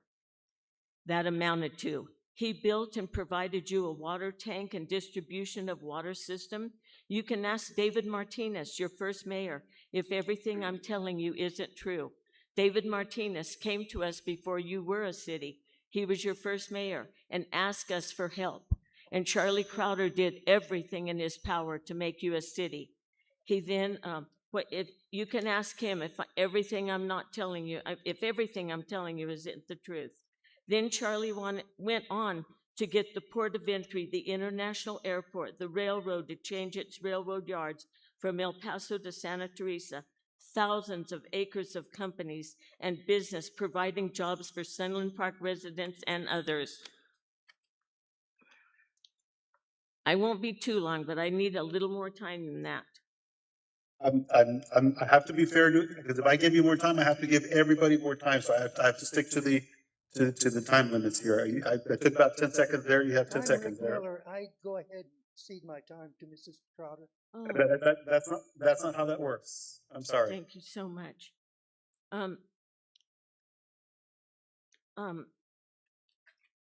Let's see. If you'd like, if your record is written, you can also submit that, and that can be forwarded to the council. Are these the people, these gentlemen right here, are these the people that you would trust your future with? Collins, Hagens, Lampy? Look at the existing development that they have already done. Greg Collins has failed to do any requirements at all that he was responsible for. Not allowing. Ms. Crowder, I can't tell who's talking. I'm so sorry, I can't tell who's talking to me. Yeah, that's me. It's the mayor here. It's just, I have to be fair in the time wise, because I gave, everyone has 3.5 minutes. I have to be fair to everybody when it comes to the time, because then this will open another opportunity for, if someone wants to sue, because not everyone got the same amount of time, that just creates another liability. So I have to be fair to that. Now, if your comments are written, you can go ahead and submit those comments as well to the staff, so that those comments can be forwarded to the city council. All right. Are you speaking to me, Mr. Tejas? Yeah, no, it's me. It's the mayor. I'm online. Okay, well, then I'll just end by saying, don't the good people of Santa Teresa deserve at the very least what the good people of Sunland Park got because of Charlie Crowder? Charlie is no longer here to look out for Santa Teresa, so you need to pick up at the very least, not allowing the complete destruction of Santa Teresa. Santa Teresa and Charlie Crowder has provided your city, your residents with life, and we deserve the same. Thank you so much. I would have liked to address, I would have very much liked to have addressed the actual issues of their irresponsibility in development, which I'm pretty good at.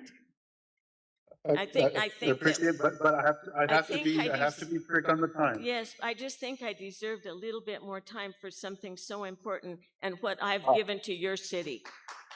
I have to respect the due process. Now, if you want to submit those comments in writing, we're more than happy to take those and forward those to the city council as well. And I just want to remind the public, it doesn't have to be, everything have to be done in this forum. written comments are more than welcome to be accepted in advance, so to make sure that if you want to, submit a 10-page report to the city council, that is more than acceptable. But we have to make sure that everyone has the equal amount of time when it comes to the hearing portion. Anybody else there in the audience? We have comments online, sir. Okay, but I just want to make sure that we cleared the audience there in the facility. Yeah? Okay. We'll go online.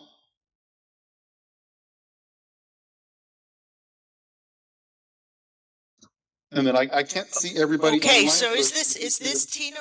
This is Tina Reimers. Am I up? Nobody has told me.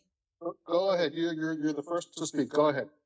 Alrighty, I'm Tina Reimers of Santa Teresa Island. Fairness, transparency, due and legal process. These are the watchwords of the meetings of the last 8 months. There is a lot more work to do. This is the 5th time we have addressed the City of Sunland Park on this topic. We have collectively explained what consultation should look like, what due and legal process looks like, and what our concerns and questions are. We have had no answers to any of our questions. Instead, we see slides of the first page of legal documents flicked past us at lightning speed. Maps flash by so incomprehensible that even the people sitting where you are have to ask what they could possibly mean. The same legal questions keep coming up time and again. We are told that annexation has nothing to do with rezoning or developers agreements. But it's the developers who have asked for all 3 in one breath, and Sunland Park who puts all 3 on one agenda for approval in one evening. You may not intend it, but these actions are creating animosity and distrust of your motivations. It's making it hard to believe you are truly committed to the due process, transparency, and community engagement you have said you stand for. Not answering our questions and dismissing our legitimate concerns around our property value and quality of life feels very disrespectful. I understand you are under a time limit to respond to annexation requests, but you are not in a legal hurry to approve a development that does not have a master plan. Many of us have said we are not against development. We just want good development. We all drink the same water. We all drive the same roads. We will all shop at the same grocery stores, and we'd prefer that to be in New Mexico rather than in Texas. My point is, there is still a good way forward here. Let's try and assume the best of one another. If you don't dismiss us, perhaps we won't distrust you. Require the developers to do it right, and we can still have a constructive conversation. Here's the way forward. All the previous meetings, including this one, are recorded. Have someone make a list of the questions we keep asking. Schedule a series of well-publicized meetings where normal human conversation can happen, with back and forth about our questions and with explanations of how and why you are making decisions, and with time to look at documents. Require the developers to do master planning that leads to a healthy community. In such a process, we could come to agreement about the future of our shared community. We will see what you do next. It will make the difference between holding a useful conversation between all parties or dealing with continued conflict with us and with the county. You have the choice, one way or the other. Thank you. Anybody else online?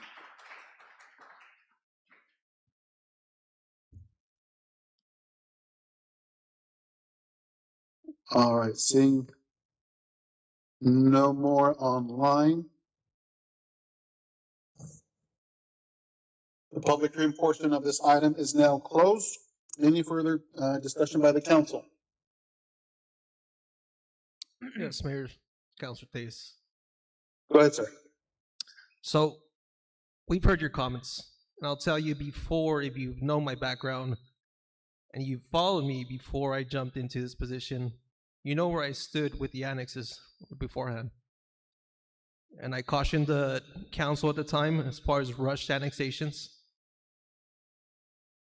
and putting words and twisting words. Anybody can stand in front of a podium and twist words up.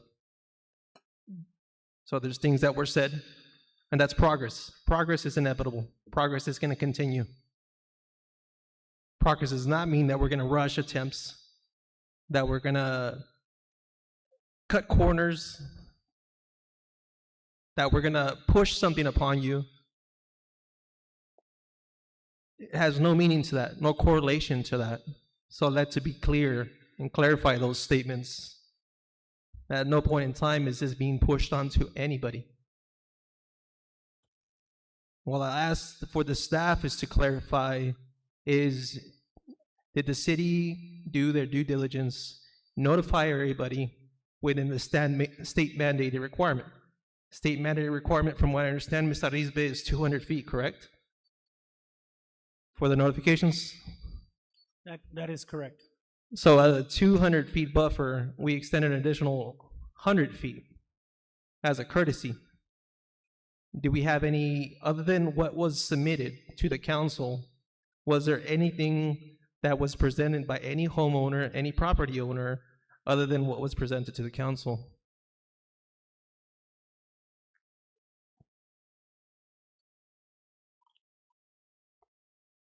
You need a response to your question. Yes, right? sir. Yeah. Just for clarification. Would you just respond to him in terms of the questions? Thank you. Yes, ma'am. So the question was, based on the 200-foot buffer raised to 300-foot buffer, other than what was presented to the council today as far as concerns and out of public comments as well, was there any of the other stipulations that the city did not meet in order for the petition to the annex? We did everything as the land development code. We did, as you said, 100 feet more.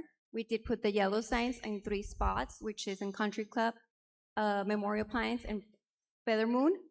And that's what we did for this annexation. Okay. So based on everything we have, Mr. Rizbin, city manager, we have done everything within state statute. As far as staff, everything was done correctly, presented correctly. All statutes are followed to a T, and we didn't cut no corners as far as the presentation for the annexation. Is that our understanding, to be clear for everybody in attendance? Yes, correct. And staff recommends Approval. approval? Yes.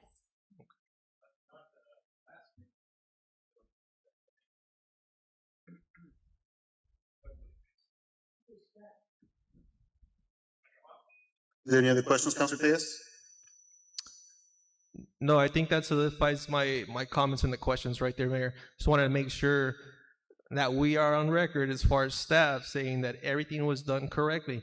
Because again, I'm sure there's going to be legal ramifications from both sides, but I want to make sure that there's everything, all of our I's were dotted and our T's were crossed, that we didn't shortcut anything across the board.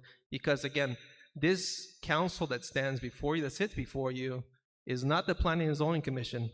This council has not gone through the trainings that Planning and Zoning go through to make sure when proper annexations are conducted, when we change the zone, that it's done correctly. So we're relying on staff.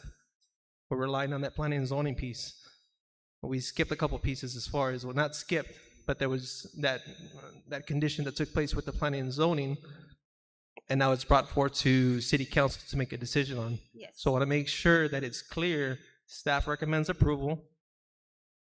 Staff took all the correct actions to get to where we're at, to make a decision on this annexation, and that all proper postings were made in accordance with state statute. Yes. Thank you.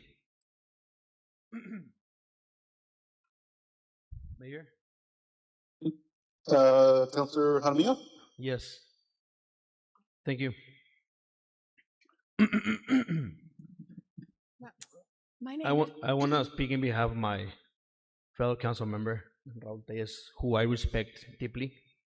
I've been working with him for years, and I admire his transparency, and I will not stand by listening to comments that want to change his real comments, because it all depends on the by all means comment It all depends on the interpretation you give to the statement. It could have mean that we need to grow the city to be competitive, to bring good quality of life to its residents, for example, which is something that I know, and I've worked with you even before you were a council member, Raul Tellez, and I applaud you for that, and I thank you for that, because you showed your constituents and you showed me as a council member that the word corruption does not define you. And thank you for that, Mr. Raul Tellez. Now, on the conclaves and donut holes, there are states that have municipalities within their jurisdiction that have donut holes. This is not something that only exists or will exist in Sunland Park. This is the past. Phoenix, Arizona is a perfect example. There's been decades of this predicament of donut holes that exist in that major city. We all know that Phoenix is a major city, and they have their laws in order and in place, and still struggle with this donut holes, these conclaves.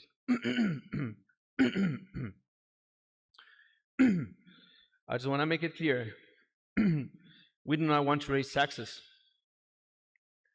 We are a very healthy city, and we are a very large city within the state of New Mexico. It might be small in population. It might just be 20, 25,000, but we are one of the largest city in the state of New Mexico. It is factual. It is factual, and it is the second largest in the county. By all means, we don't need to charge anybody more taxes. And as far as I know, we've been giving out services to the people in Country Club for years without charging anything. So that proves in itself that we are not charging, or we're not planning to charge any kind of taxes to anybody. Also, whoever comes to the city, regardless if it's a business, a cannabis business, as we were presented a few months ago, it was very controversial. The news were here. It doesn't matter what kind of business are. It comes before the council. What matters is that all these people that come to the council, they have a right to have a license for a business. They have a right to annex your land whomever they want to.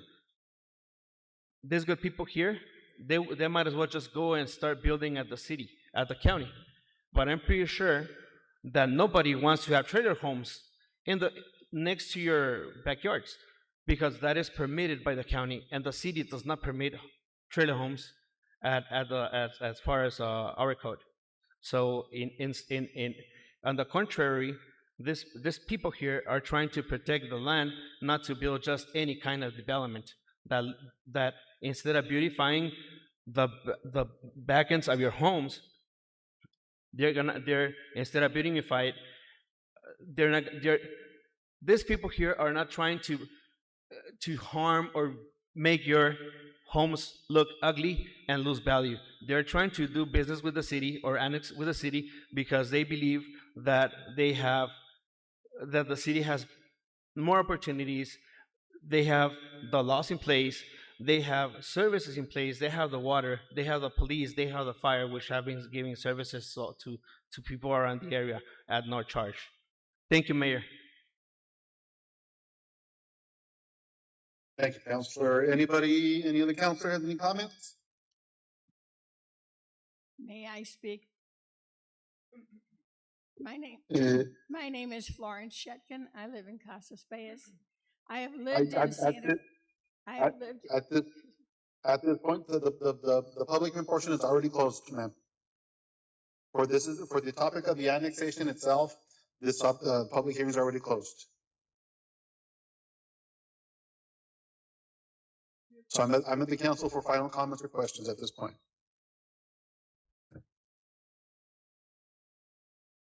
Any other comments or questions by the council? Now, I remind the council that right now. Sir, we're going to have to ask it. So I can't hear what's happening with but I'm at item 15 where we're discussing the annexation with city council level at this point. I remind the council that the question before the council right now is the annexation and the annexation only, and that's whether the territory should be within the city or should be, or should not be within the city. We're not talking about the zoning just yet. This is just the annexation itself. All right. Hearing no further discussion by the council, people have presented their opinions on this matter, and their statement of facts. With that, hearing no further discussion by the council, let me have a roll call vote on the matter, please.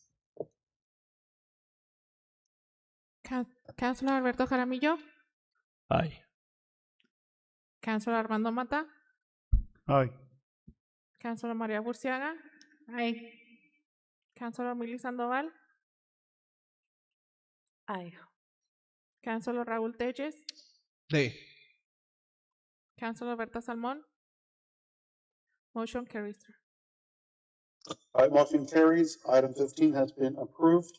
Item 16, approval of a development agreement of Messia Bolson Properties LLC, a New Mexico Limited Liability Company, Yvonne Collins, Santa Teresa Country Club LLC, and New Mexico Limited Liability Company, collectively owners.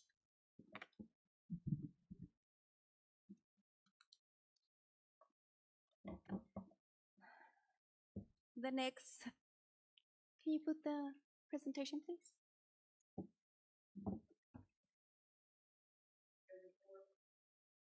Yes.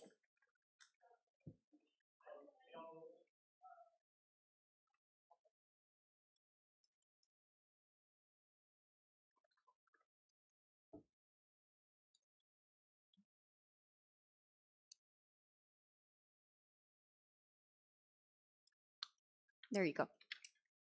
Go back, go back. Okay, that one. Thank you. Yes.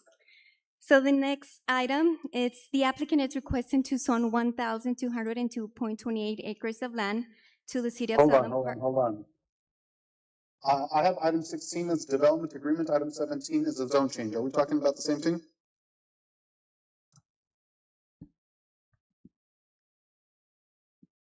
Yeah, that's the zone change.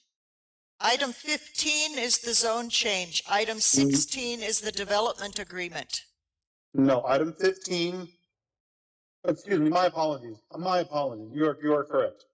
I was looking at it incorrectly. Item 15. I'm in item 15. Approval of an ordinance approving a zone change for approximately 1,202.28 acres of property from Doña Ana zoning classification C2 to RCPUD to City of Sunland Park Zone 260039. My apologies on that. That's a mistake on my end. Thank This you. is item 15. Thank you. The applicant is requesting to zone 1,202.28 acres of land to the city of Sunland Park, which is collectively referred as the Collins Groups. The project is to be called Santa Teresa Estates and shall consist of up to 12 units. The rezoning request is for C2 and RCPUD. The application was submitted and accepted on May 8, 2026. Staff to hold a DRT meeting on June 4, 2026. Public notice were mailed out on or before June 4, 2026. This is the zone map. And for the zoning, we did a 200-foot buffer as a land development states, and it was 303 letters that were mailed out. This is the perspective view, the area view. This is the recent Doña Ana current zone. So right now, those parcels are zoned as D1-L, C1, and C2.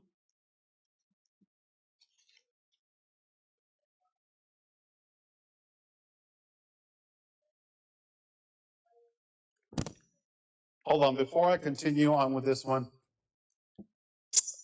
I do need to swear everybody in for this one. It says this is a zoning matter. Yes. And everyone who's going to speak on this matter, if you can please raise your right hand for me, please.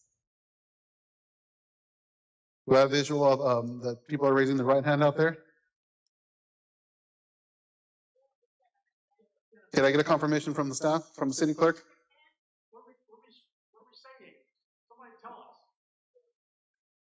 The mayor's All about right. to swear you in, sir. All right. Anybody who's going to speak on this matter, you promise to tell the truth under penalty of perjury. Yes. Yes.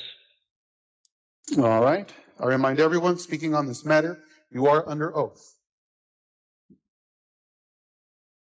Thank you. Next slide, please. And this is the future land use, which is on the Sunland Park Comprehensive Plan. That the pro zoning they're requesting is generally consistent with the long-term development vision. This is D1 and D1L for Doña Ana County.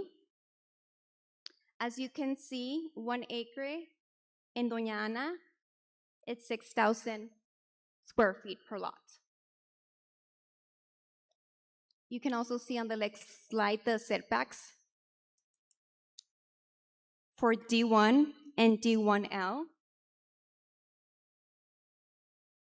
The next slide will be a C1, which is a commercial. The lot width for C1, it's 40 feet minimum, and lot depth is 70 feet minimum. These are the setbacks for C1. And lastly, this is C2. The lot width, it's 100 feet, and the lot depth is 100 feet as well. And also you'll see the setbacks on the next slide.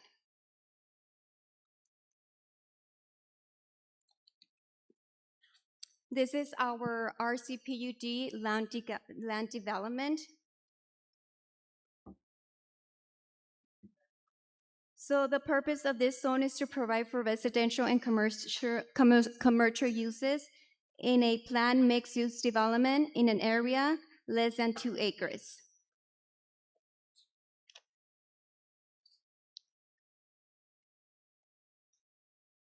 So this is the table that we have on our land development code.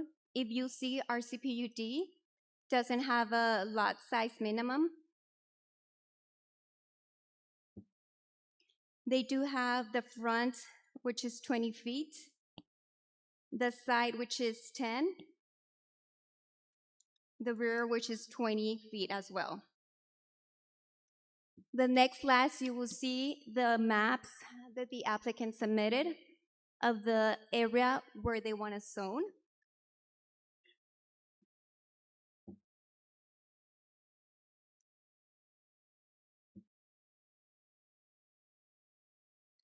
Public notice were mailed out. Madam Clerk, do we receive anything back? No, we did not. Staff did not receive any response back. Planning and zoning, since the first time they heard the annexation motion failed, they didn't hear the zoning. So staff recommends approval, and we stand before you for any questions.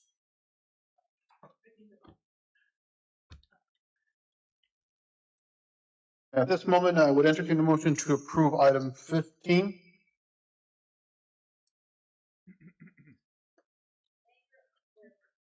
Valiente. Motion to approve item number 15. I have a motion on the floor made by Councilor Paramia. Is there a second?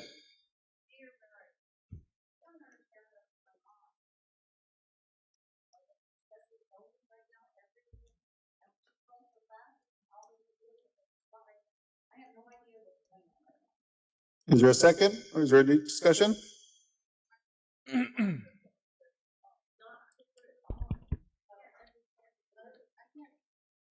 Mayor, there's a question on the floor. I'll second it so we can open up for discussion.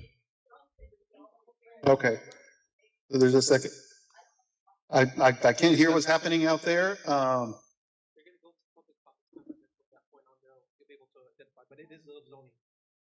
It's for zoning. So can we just have the audience have a seat for the time being? There's.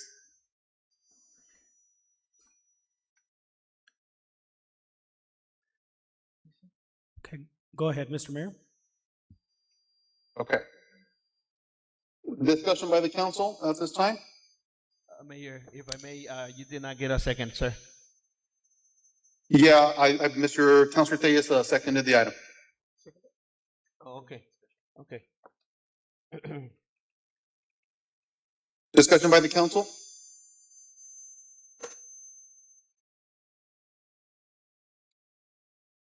For All staff, right. Mayor,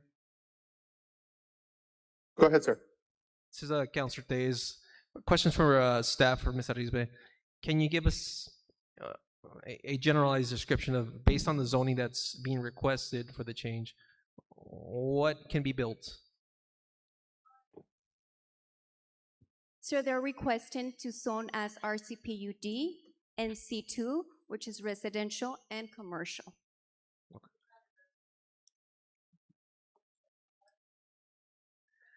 Residential RCPUD, which is residential and commercial unit development. Unit development. RCPUD stands for residential and commercial. C2, which is a commercial. Yes. Okay, if there are questions, hold on, I need to entertain the questions from the counselors right now. And then we'll go to the audience if there's questions by the audience or comments. Well, I need to state some protocol here. Discussion by the council. So back to that question, so we can clarify, mixed residential and commercial, the C2 portion, what kind of commercial developments can we see on those portions? It's commercial, whatever they want to do as commercial. They can develop it there. So commerce, shopping Stores, centers. Shopping centers. Okay. Thank you, ma'am.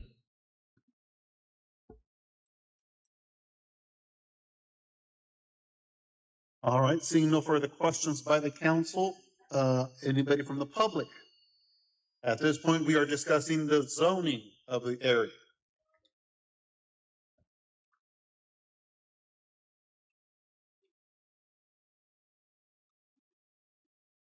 Now, if anyone has any further documents, if you can submit it now, like that, it saves us some time in the process, because there is a lot of people who do want to give their comments, and it does save us a little bit of time if we have those documents in advance to distribute to the city council there.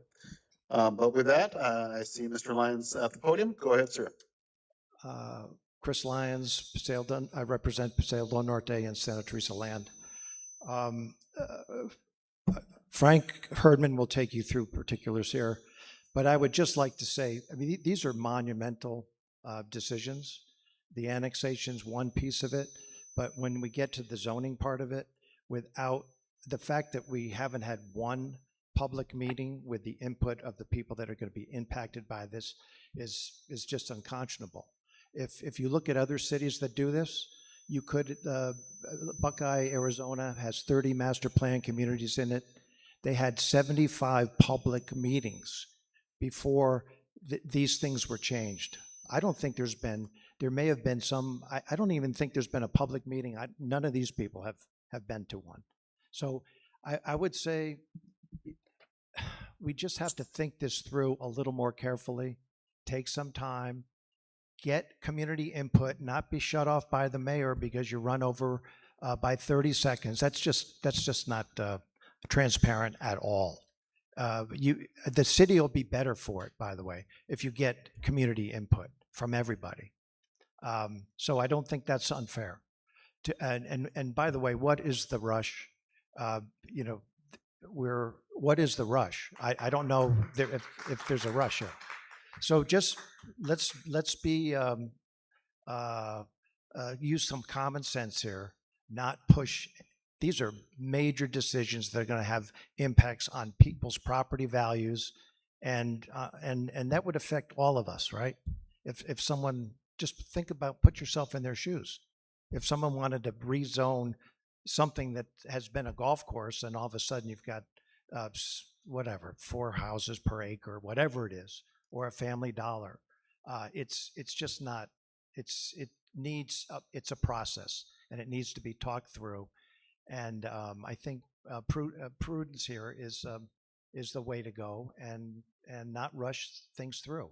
We shouldn't be having these meetings. I don't think, should's a bad word, but I think it'd be much more productive if we had workshops with the people impacted, proper notification on your website so that people know what's going on. I mean, just simple stuff. You don't want to see a sign out there or get notice, have to check the agenda 3 days before, 72 hours before a meeting on something. This is huge. You need a series of workshops, and I can't believe the developers, the landowners don't want that. I mean, it should be good for them too, because we're going to find out here that the things that are being approved don't make sense, and then they're going to be left with the problem. Thank you.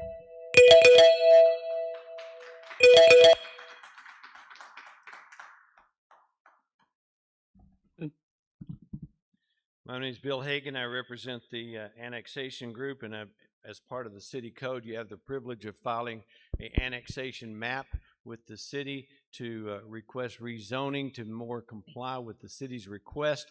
If the city does not approve the zoning, the county zoning comes in as a part of the annexation. So I'd encourage the city to seriously look at the RCPUD, which is within your code and allows for 4 units to acre, has a very stringent clause in there dealing with open space, public parking, and if we exceed 4 units to acre, then we have to dedicate more public open space. And this is very important. And Mr. Lyons brings up a great deal, but I wonder how many meetings that Project Jupiter sent out letters on and how much transparency was related to that. There just wasn't much in that, but he was really advocating for us to do something that they weren't willing to do, and which he was a big part of. Still sits on that board, by the way. And I just recommend that the RCPUD zoning is a very good zoning. It allows the city to look at each plat at that point in time, run it through, vet it through their system, and get the subdivision flow path, get the density, get the public improvements that they're after. And so it's worked well.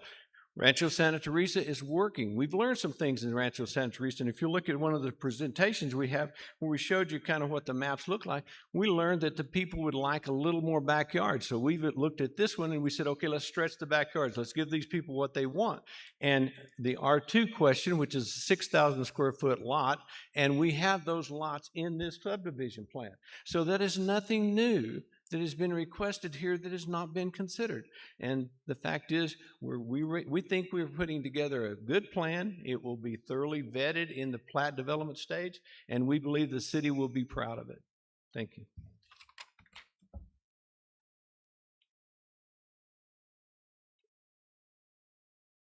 I appreciate that you're giving us another 3 minutes. Look at the current development now that these gentlemen have done. The roads are too small. The intersection is extremely dangerous. Even the wind. Oh, thank you very much, dear. Thank you. The intersection is extremely dangerous. The windmill has even fallen over. The ponding is wrong and not secured and dangerous. There are no sidewalks. The street lights don't work. The builders are already running away from the area. A gas company employee came to my home. He came to my home, knocked on the door, and told me about the part. The gas company did their part, but what the developers were supposed to do on the gas, they actually put the gas under places in the houses where heaters were, and the gas company people were worried to death about it. They went and tried to straighten it out and told me that the way it was straightened out was terrible. They work with horrible builders. Where are the inspectors? Where are the inspectors for these projects? The land compaction. Where are all these inspectors? We don't see any inspectors. Crew has failed us. You don't have any water. You all conspired with the county many, many years ago, not you all, but your city, to take the Santa Teresa Services Company from Charlie Crowder. And yet they've outwitted you. They've taken all the water now, and they're going up there. So what are you going to do for water? We have all kinds of serious water problems. There was a water truck passing every single night, a huge water tank passing my house every night, night after night after night. And I thought, what in the heck? So I followed it. I followed it to a lift station that was built by my husband over 50 years ago had never been corrected by CRUA. So they were sending a tanker in the middle of the night to get all of that waste and everything out of there. These gentlemen, by the way, Mr. Hagan, that is not his plan. They submitted a plan that was the Hunt developers. Hunt is a $1 billion developer. He could have put the money in here. He planned to help CRUA. He planned to do everything for CRUA. These guys are taking a plan that he did. They don't have the money or the resources or the inclination to do anything right. But he was talking about his plan and carrying his plan. They stole a plan from a $1 billion developer. And Mayor, you think that they care about these things? You should drive down there and see. In the first development, they made so many mistakes that they had to make a lot, an empty lot. About every 3 or 4 lots, they had to make an empty lot full of rocks they call parks for little children because they forgot part of the development stuff that they had to do. There's no inspection. There's nothing. It's so dangerous. Have you seen the road they built to McNutt Road? I'll finish 1 second, I promise. They built a road to McNutt Road right there. It's so narrow. People are going 60 miles an hour, and they try to make that turn, and they hit the curb. They're having accidents. You think they care? You said, Mayor, they care. They don't. Okay. They're out for the money, the quick buck. All right. And our community if you can deserves just- better, like your community. Your community deserved better, and my husband made sure you got it. You got to make your own destiny. The good people of Santa Teresa deserve the same. Excuse me. Thank you. Now, for the record, that was Ms. Crowder speaking there. My name's Rick Miller. I live in Santa Teresa. I only want to bring up one issue: streets. The developers in this project have a very poor record with maintaining streets. They're supposedly going to upgrade Feather Moon before all of this development is going to be done. I behoove you guys to make sure they do, because you're going to be stuck with maintaining it later.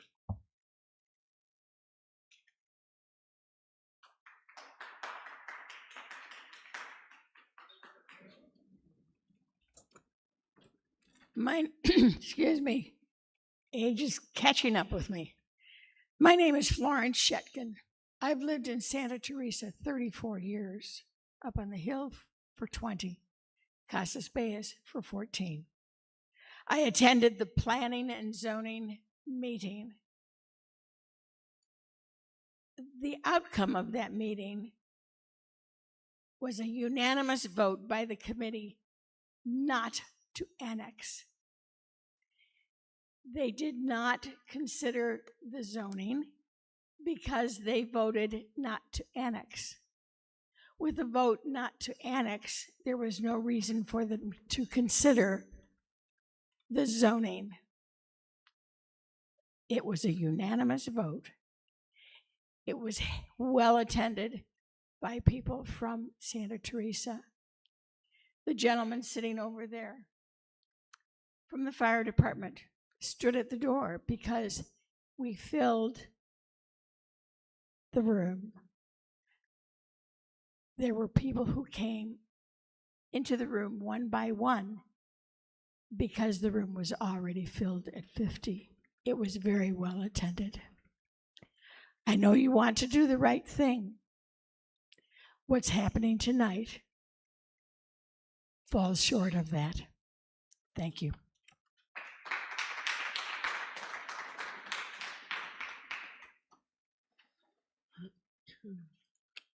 Is there anybody else in the audience? One more thing. I promise just one more thing that's for the safety of our community. At a public meeting just like this, we were told that the developers of the new development, that the trucks would... Ms. Crowder, I have to be fair to everybody. I have to be fair with everybody when it comes to the time. May I? If you have comments, you can submit your comments in writing. This has to do with the safety of our community, and it's just one comment Right. only. If I may. But the matter before us is zoning, and I need to stick the maintain the comments strictly to that. If you want to submit comments with regards to that, feel free to submit them to the city clerk, and we can get those distributed to the city council. Anybody else from the audience? So I'm Margie Warren. I'm on Sundance Court in Santa Teresa. And so I'm really very confused. I came thinking we were going to discuss annexation and see how that went. And then I was kind of my understanding that the developers were going to present to us, not just the council, their development plan. And it's like all of a sudden everything snowballed and you're voting tonight on the rezoning. Is that what I'm understanding? Hello? Are you voting tonight on the rezoning? Are you thinking of it? Oh, okay. Well, anyway, I also felt that if we were going to discuss rezoning, that we would have packets with all that stuff that she's putting up there and maps. And I appreciate you explaining the zoning better to me. And so what I heard you say is that R2 is 6,000 square feet, which is over an acre. And it's No, 6,000 square feet, 6,000 square feet. The acre is 43,000 square feet.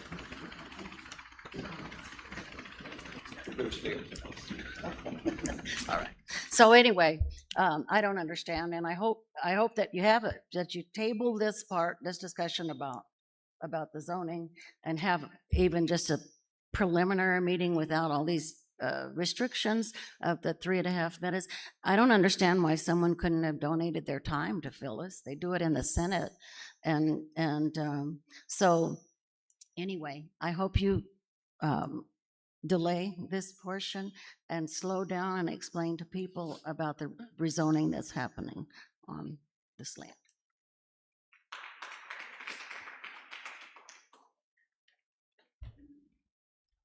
Any other comments by people present? There might be some online people, but I'll just take just a minute, Mr. Mayor. Thank you again for letting me speak. Again, my name is Bill Roberson of Santa Teresa. I'm here because my property would be directly affected by the proposals to rezone and develop the area immediately adjacent to my property. Like many of my neighbors here tonight, I am not against development. I am against irresponsible, poorly planned development. I recently went to the city website and read through the Sunland Park Binational Comprehensive Plan 2045. And if you've all seen it, I'm sure it looks promising. It's full of thoughtful ideas about how to make Sunland Park a dynamic, pleasant community with careful planning for land use, affordable housing, daily amenities for quality of life, shopping, health services, recreation. It's a really good read. It reflects a great deal of research. Thank you for this effort, Sunland Park. I then went back and reread the Higgins-Collins group petitions for annexation, rezoning, and development.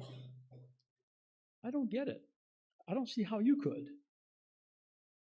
I do not see how this proposal in any way squares with the community plan. It doesn't make any sense. If you read it and go through it, you say, wait a minute, this is missing, this is missing, this is missing. How come we can't get together and have a conversation about that plan? What happened is the question. Did anybody read the comprehensive plan? Clearly the sponsors of the petition have never set eyes on it. All this proposal does is increase residential density without any consideration of other factors such as infrastructure, existing neighborhoods, and public needs. So before proceeding to rezone and develop the area around Santa Teresa, could we please request that the sponsors of the petition do their homework and read the comprehensive plan?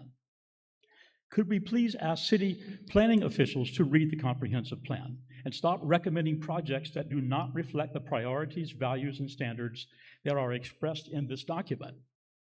This is our chance to get it right. Let's not blow it. Here's a tiny sample of what the plan recommends, and I'm quoting. 1, require meaningful public participation and review of major development proposals. Well, where the heck is that? 2, ensure development is compatible with surrounding neighborhood character. You've seen the houses that are being built out there. by the same developers. You know that that's not what they're doing. They're not integrating it with what's already there. I showed you the picture of what's already there. 3, mandate significant open space preservation. Mr. Hagan, he mentions that he's got some open space, but it's not, if you look at the map, there's not much of it. It's completely changing everything in the Santa Teresa development. Require developments to address parking, traffic, and infrastructure impacts. We've seen no reports, no analyses on those topics. Encourage mixed-use development. So where are these people going to shop? Are they going to go back to the little shops along the highway there? Or are they going to actually have grocery stores and shopping centers to go to? It's flawed. Please don't pass this.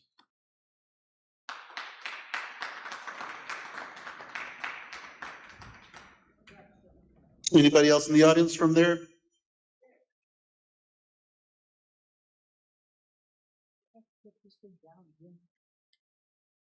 I can speak loud enough for everybody here, okay? I have several questions. Why do you want to annex and develop out in the boonies? Out in the boonies. You got plenty of land around here for you to develop. And why do you want to go out there with all the expense involved and all the difficulties? Because you're going to have a lot of people arguing about it from here on. Remember, you all got to go up for election again pretty soon. So you might not get elected. So thank you. Oh, incidentally, I'm getting kind of tired and I've got to go home. Okay? Thank you. Anybody else from the audience there? One more, Mayor. If we have more people in the audience that we can line up, because it does take a lot of time to get people up and up there. Hello. Go ahead. State your name for the record. My name is Maria Espinosa and I am from Santa Teresa. I didn't know about this meeting. I was coming for Zumba and I found this meeting. So it was very sad to hear what I'm hearing right now. You're so proud of Sunland Park. Why don't you beautify and take care of Sunland Park, the one that you already have right now? Why don't you bring good stores instead of so many cannabis stores? Why don't you fix the city?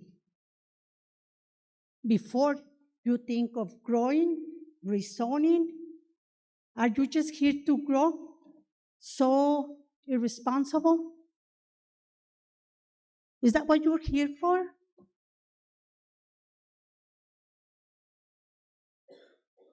If you can focus the discussion on the zoning itself. Yes. Why don't you take care of Sunland Park first before you think on growing and rezoning?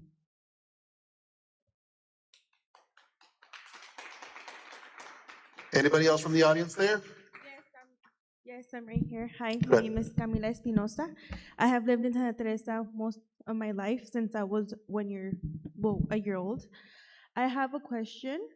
I also did not know about this meeting. I did not know that this was even a topic of discussion until my mom told me. I would like to know, I did get here late, I'm so sorry, but if there was any not advertisements, but announcements about this, because I know for a fact that there would be a lot of more people here if there was a correct announcement about this meeting.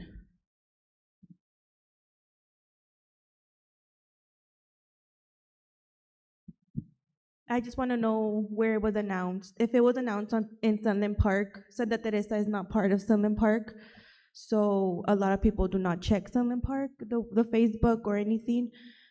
We do pass by, and if there was any announcements on the road, well, people are driving. They're not really paying attention on the announcements that are on the side of the road. So I would just like to know, or maybe advise for future for there to be more announcements, especially in Santa Teresa, about these meetings. Thank you. Thank you. Anybody else from the audience there?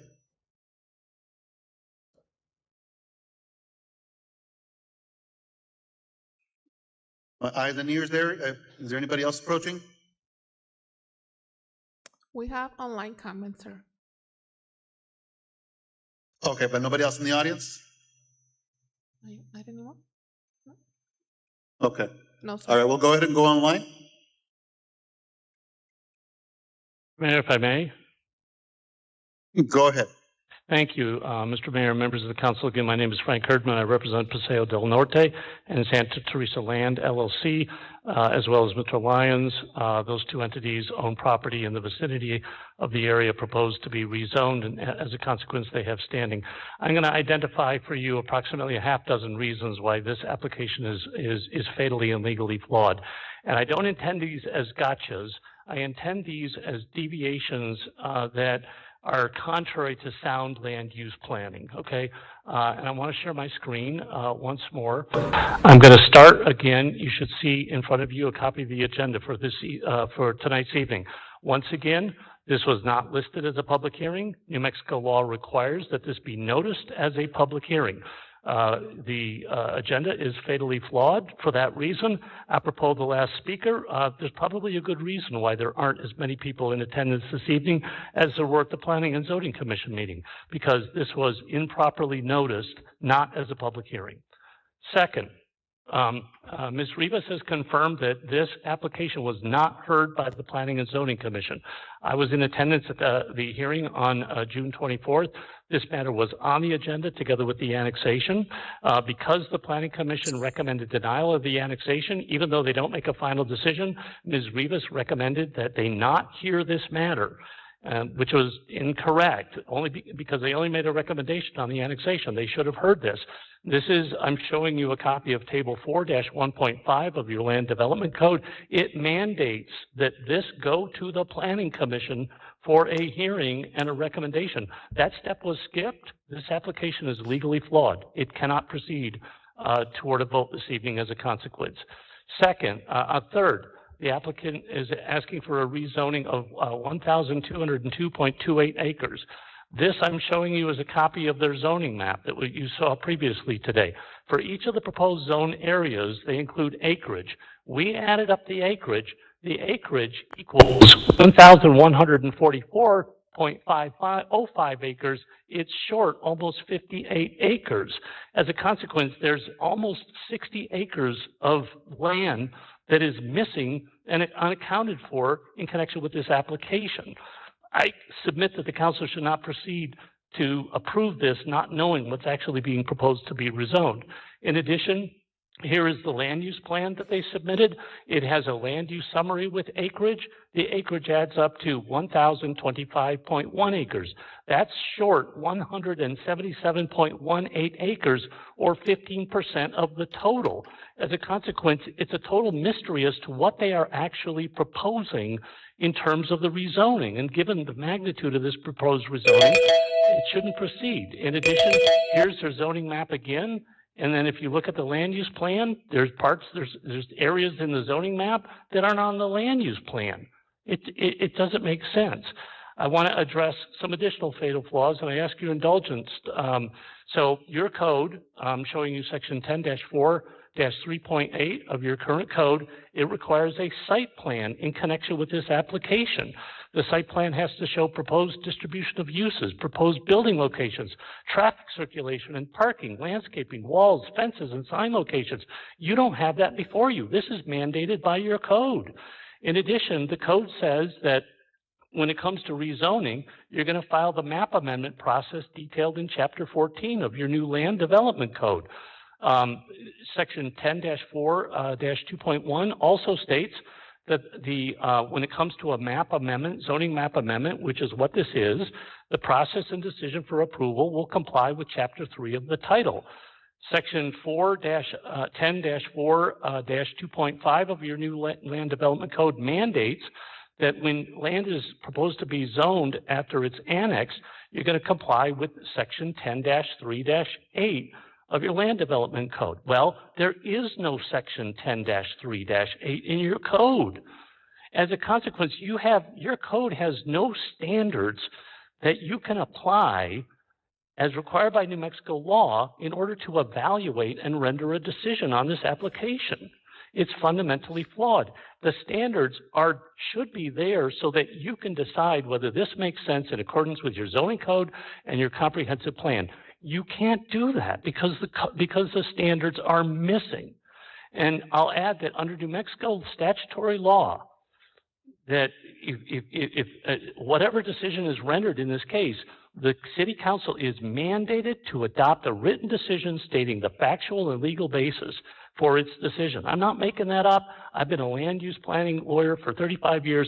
I included an example in the packet materials that Mr. Lyons printed of a very typical example of what happens in other municipalities. Sunland Park doesn't do this. It's a violation of New Mexico law. It's mandated. And so because you don't have the standards in your code to evaluate this application, you're not going to be able to comply with the mandate that you adopt a written decision stating the factual and legal basis. And so, and by the way, the time to appeal a decision to the district court doesn't start until that written decision is done. I know because I'm responsible for the case law from the Court of Appeals that says that. And so this is just so fundamentally flawed. And again, I don't intend these as gotchas. You don't have standards. You didn't go to the Planning Commission. You don't know what's proposed to be zoned. The implications of this are huge relative to the magnitude of this application, which is 1,200 acres, or maybe it's 1,100 acres. We don't really know. And so for all of these reasons, this should not go forward. It's broken in all of these fundamental ways. And I submit, and I don't mean this in the wrong way, these are all reversible error should there be an appeal of this case. I'm sorry. Thank you, sir.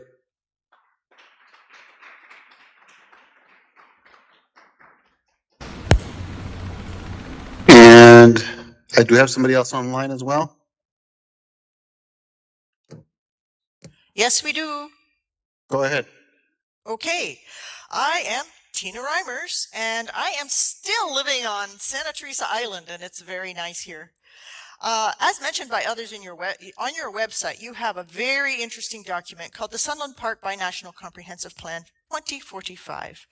The plan states, this is a quote, that it is the foundation for Sunland Park's development, and according to New Mexico Statute 31-21-5, the city's regulations and restrictions are to be in accordance with the comprehensive plan. What's fascinating, and Ms. Arispe actually showed this, in the plan there's a section called Future Land Use Plan with a map.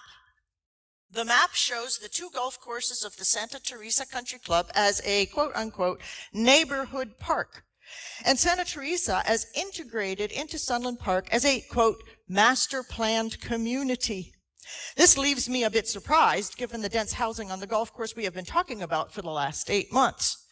Let me just list some of the ways the comprehensive plan that New Mexico law says must be followed is not being implemented in the current process. You will hear some repetition from other people, but they bear repeating. Under policies and criteria and standards, the plan says the city must ensure new residential development is compatible with existing neighborhood character.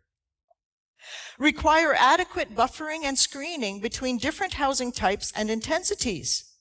We are looking at houses 10 to 15 feet from my backyard.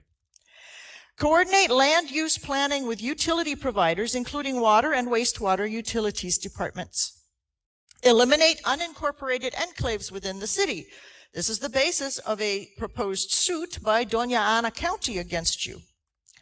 Require PUDs to demonstrate superior design, environmental performance, or community benefits. Ensure PUD flexibility serves public purposes rather than developer convenience. So far, this process has served only the convenience of the developers. Require comprehensive master planning addressing traffic impacts and infrastructure needs. Can we see the master plan, please? Require development to respect view corridors, scenic resources, and wildlife corridors. Require new development to provide or contribute to necessary infrastructure improvements. Require meaningful public participation in review of major development proposals. We've been asking this in the last 5 meetings and have not gotten it. You are to measure community satisfaction with development quality and character. Wow. The comprehensive plan suggests, I respectfully suggest that a development guidebook that is suggested by the comprehensive plan would be useful to both council and developers. All right. Thank you. Anybody else online?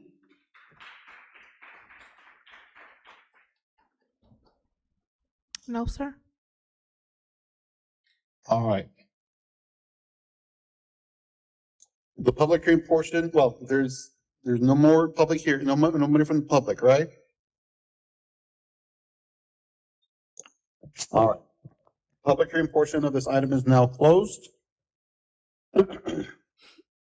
Any further discussion by the council? Councilmember Jaramillo. Go ahead. Thank you.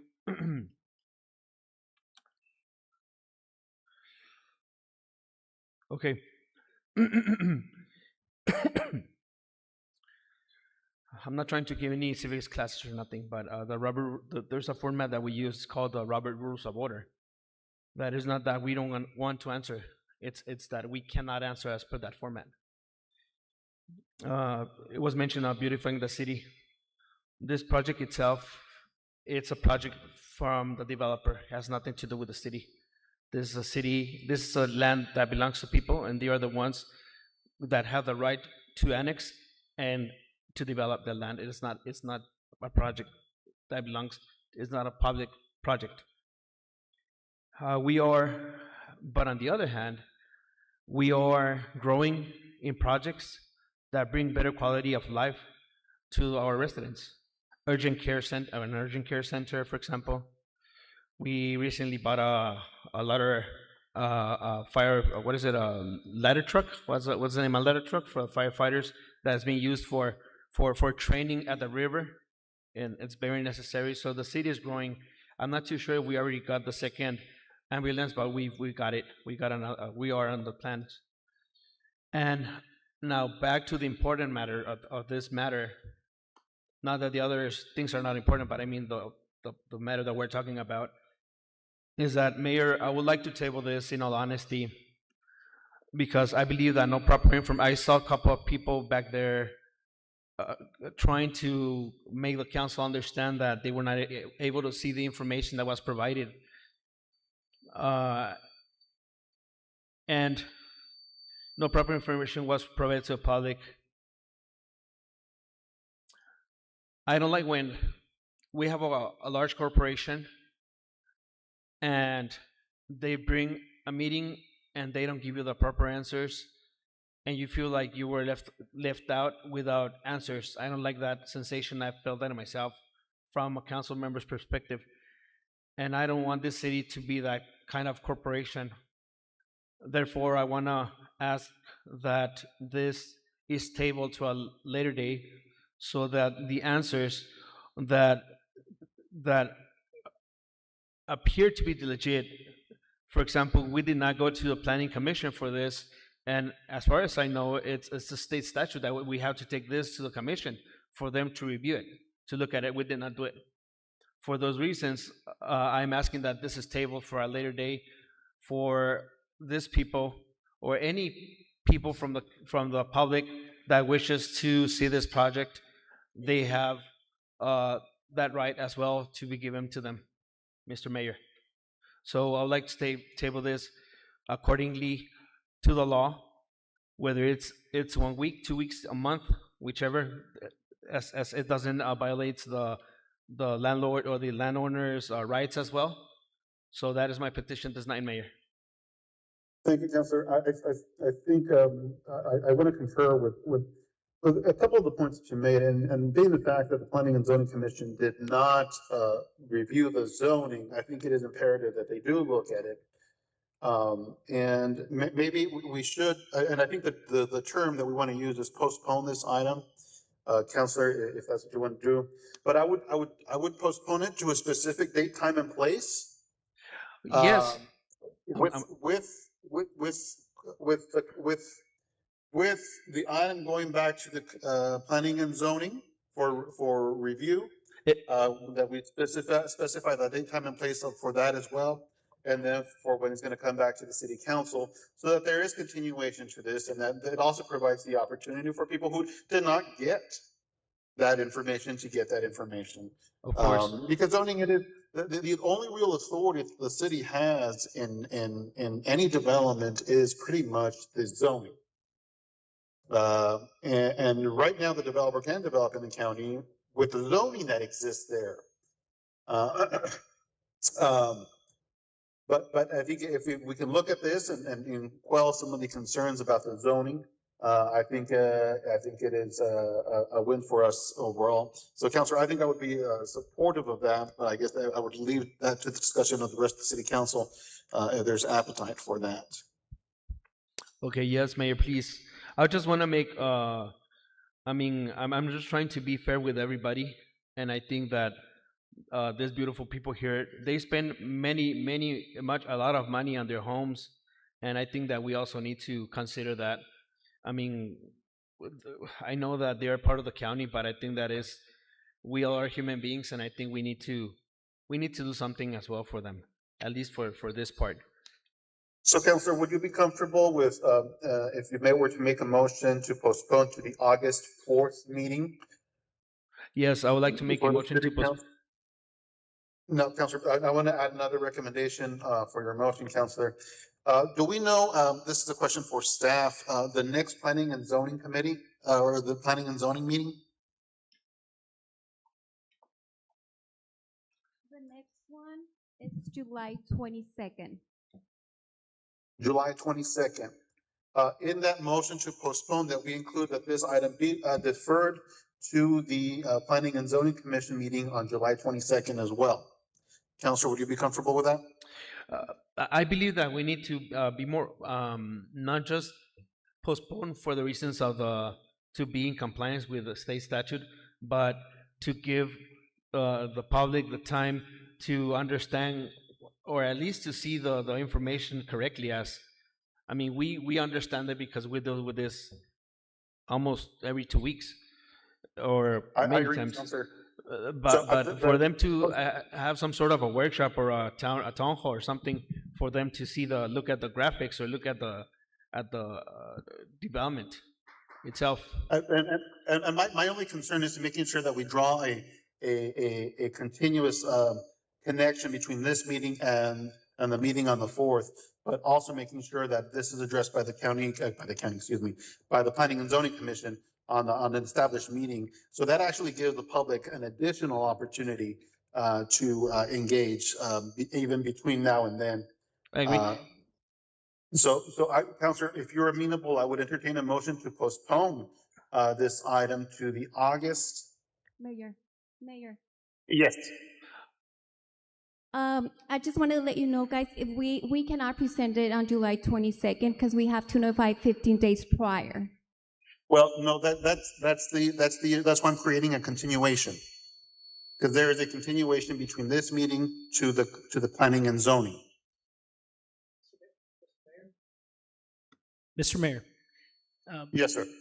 Ms. Arisbe was referring that because we're taking it back to the Planning and Zoning Commission, we've got to advertise for 15 days in order to get on the next regular P&Z agenda, which is going to force us to delay when we bring it back to council to the second meeting in August. Yes. And what is that date, Ms. Arisbe? August 18th. August 18th. So, Mr. Mayor and Councilor Jaramillo, if you do make the motion, we would ask for August 18th. Gives the team enough time to properly advertise for the P&Z. So I need to make I make a motion to postpone this meeting to August 18th. August the 18th. Regular that's the motion. And what about the postponement for the July 22nd? That doesn't count anymore? No. So it's just we just need a motion to postpone this meeting to the 18th to postpone. Okay. Actually, there will be two items. We're going to postpone item 15 and item 16. Okay. Well, let me just, I only have one motion on the floor. So that's gonna, right now, the motion is approval of item 15. That takes priority. Stand corrected. So right now, it would be to postpone to August 18th. Is that correct? Is that what you're requesting? Yes, sir. And then I would recommend, Counselor, your motion include to defer back to the Planning and Zoning Commission, which is going to meet on August 12th. August 12th.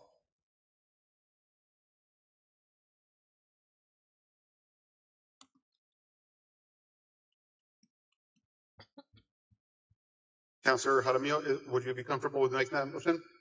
Yes, sir. Do I need to make the motion? I mean, you could say as stated, or I mean, if you want to say it again, so that everyone's clear. Yeah, so I want to make a motion to postpone this item number 15 and 16 to August the 18th. No. Counselor, I can't take item 16 because I have a motion on the floor, which is item 15 right now. Oh, so I need to make a motion on item 16? That'll be separate. We'll handle that separately. Excuse me? That will be separate. That will be separate on the next one. Okay. So what will be the language? So it's right now would be to postpone this item to the August 18th meeting for the City Council, and also to defer this item to the Planning and Zoning Commission for the August 12th meeting, either at the City Council or at the Multi-Gen Center. Same thing at the City Council or at the Multi-Gen Center for the meeting on August 18th for the City Council. Mayor, that's a lot of words. Is there a shorter word to say it instead? Well, here, let me set it up for you. At this time, I would entertain a motion to postpone item 15 to the City Council meeting on August 18th at either the council chambers or at the Multi-Gen Center at the regular meeting time, and then also, which is 5:30, and also defer this item to the Planning and Zoning Commission to August 12th. And what time do they meet, Arisbeth? 5:30, sir. At 5:30, and also either at the City Hall or at the council chambers or at the Multi-Gen Center. That's the language, Councilor. What is the legal terms that I need to use? Because that's a lot of information, Mayor. I do apologize for that. I don't want to be taking time from people. It's just to postpone. It's to postpone to those date, time. You need to be specific on the date, time, and place. Motion to postpone this meeting, this item to the August 18 regular meeting at the sports complex location. Or council chambers. Excuse me? Or council chambers. Or council chambers at, what is it, at 5:30 p.m. And also to defer this item to a prior meeting for to the Planning and Zoning Commission. For the Planning and Zoning Commission to August the 12th at, what time do you have the commission? 5:30. At 5:30 as well, p.m. At the City Hall or at the council chambers as well. At City Hall or council chambers. All right, so I have a motion on the floor. Maybe Councilor Jaramillo, I'm sorry, Mayor. a second. Mayor, I'm sorry. Yeah. At the sports complex location or the council chambers at City Hall. Correct. I have a motion on the floor made to postpone. Is there a second? Was there a second? I'm sorry. Okay. The motion has been seconded. The motion was made by Councilor Jaramillo. The motion was seconded by Councilor Reyes. Discussion by the council on postponing. Mayor, I think this is Councilor Reyes regarding our planning and zoning. Something else that I would request a statement from them in writing, reasons why this was pushed over to City Council in its entirety, from annexation to the zoning. Okay, that would be separate action, but I think we should communicate that to the Planning and Zoning. Thank you, sir. Any other discussion on the postponement by the council? No, sir. Seeing and hearing, None. Let me have a roll call vote on the matter, please. Councilor Armando Mata, Aye. Councilor Mili Sandoval, Aye. Councilor Raúl Telles, Aye. Councilor María Burciaga, Aye. Councilor Berta Salmón, Councilor Alberto Jaramillo. Yes. Motion carries, sir. Motion carries. This item has been postponed. I know it's been a while. Would the council be interested in a 5-minute break?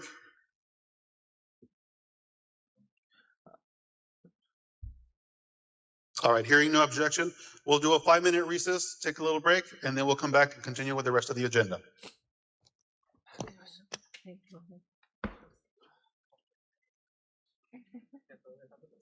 And the time is 8:34.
No creo. ¿Ya viste qué bajó?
All right, how are we doing, guys?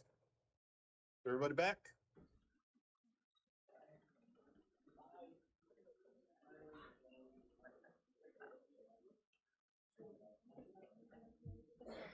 Anybody there?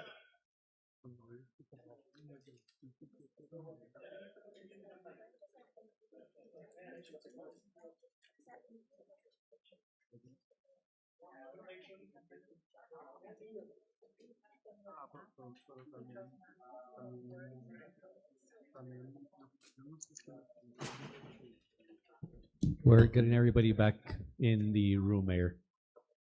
Can anybody hear me?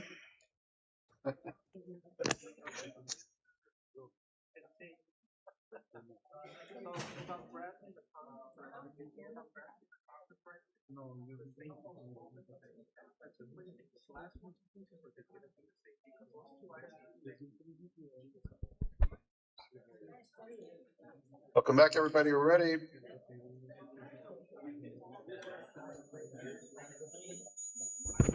Mayor, can you hear me?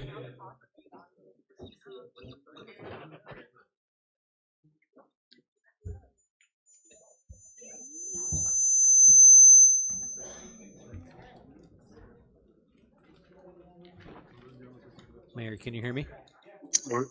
There we go. Okay, sorry about that. You We were ready? muted. Yes, we're getting everybody back in their seats, and we're about a minute away.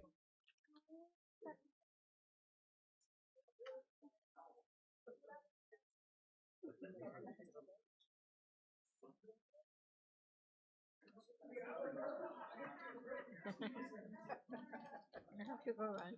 You have to go run.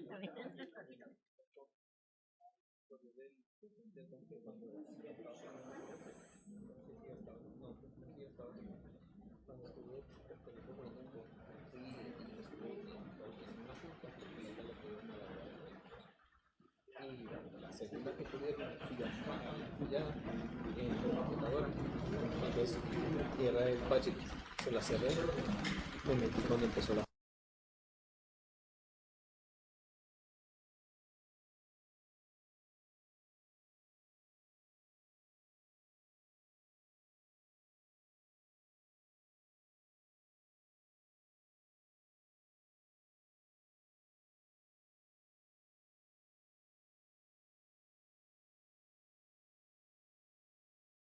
Just go ahead and let me know when everyone's set up.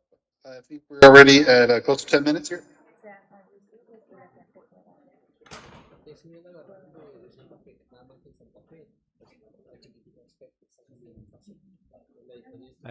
Mayor? Yeah. I think we're good. We have council. Everybody's back. Carla's back. All right. Well, welcome back, everybody.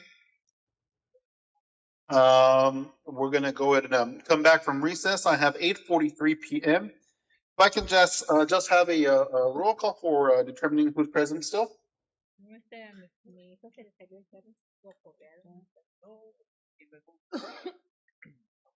Councilor Milly Sandoval. Present. Councilor Armando Mata. Present. Councilor Alberto Jaramillo. Present. Councilor María Burciaga. Present. Councilor Raúl Telles. Present. Councilor, we have a quorum, sir. All right, fantastic. Continue on with the rest of the agenda here. Item number 16, approval of a development agreement of Messier Bolsa Properties LLC, a New Mexico Limited Liability Company, Yvonne Collins, Santa Rosa Country Club LLC, New Mexico Limited Liability Company, collective, the owners. Now, granted that the annexation has been postponed, not the annexation, the zoning has been postponed. This one would be contingent on that. Is that correct? What was the question again? I'm sorry. That contingent that the zoning has been postponed. Item 16 is contingent on the zoning. Is that correct? Yes. So at this time, I would entertain a motion to postpone item 16 to the August 18 meeting as well. Motion to postpone item 16, as aforementioned. And that is to the August 18th meeting at the council chambers or Multigen Center at 5:30 at the regular council meeting. Is that correct, Councilor? That's correct. All right, I have a motion on the floor by Councilor Theus. Is there a second? Second. The motion was seconded by Councilor Sandoval, sir. Councilor Sandoval. Thank you so much. I appreciate that. Any discussion on the postponement by the council? Let me have a roll call vote on the matter, please. Councilor Maria Burciaga. Aye. Councilor Alberto Jaramillo. Aye. Councilor Armando Mata. Aye. Councilor Raúl Telles. Aye. Councilor Milly Sandoval. Aye. Councilor Berta Salmon. Motion carries, sir. All right, item 16 has been postponed to the regular council meeting on August 18th at 5:30 at either the council chambers or the Multigen Center, depending on further analysis. That being said, we're going to go on to item number 17, approval of an ordinance approving the zone change for 1675 McNutt Road, 1665 McNutt Road, 1655 McNutt Road, 1645 McNutt Road, 1635 McNutt Road, and 1625 McNutt Road, Sunland Park, New Mexico, from RCPUD to C2. Mayor and members of the council, I just wanted to let you know that item 17 and 18, those two changes were presented to you on May 19, and they got approved. But the associated zone change ordinance was not included, so that's why we're bringing it as the ordinance. Okay, so before we continue, anybody who's going to speak on items 17 and 18, if you can raise your right hand for me, please. You promise to tell the truth under penalty of perjury. Yes. All right, City Clerk, you have visual confirmation. Anyone who's going to speak has is under oath. All right, go ahead. Please do it.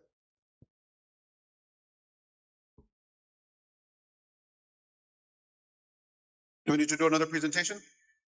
No, it's Or good was that since it? it was already approved on May 19 as a public hearing presentation. And it was item 21 and 22. We're just bringing it as as the ordinance because it wasn't published as an ordinance in May 19. Okay. So at this moment, I want to entertain a motion to approve item 17. Motion to approve item number 17. I have a motion on the floor by Councilor Jaramillo. Is there a second? Second. Motion has been seconded by Councilor Sandoval. Discussion by the council?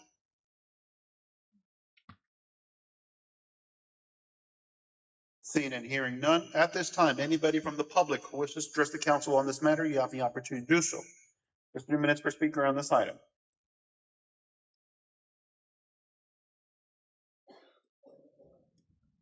No, sir. Is there anybody from the public? Anybody online?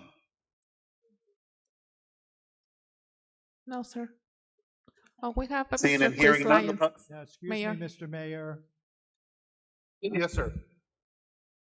Frank Herdman is trying to get online, so we're having some technical problems.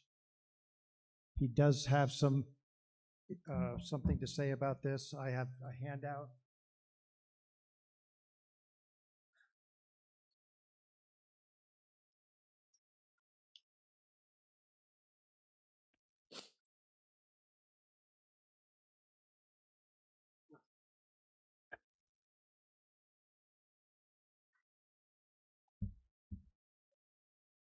Frankie, you on?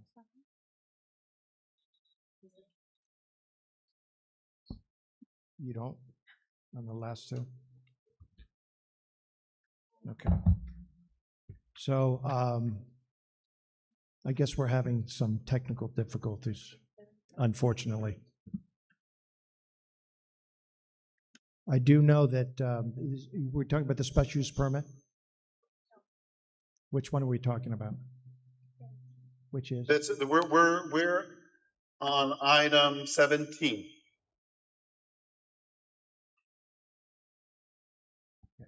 Apologize. This is not I'll be official. back on 19. Thank you. Okay.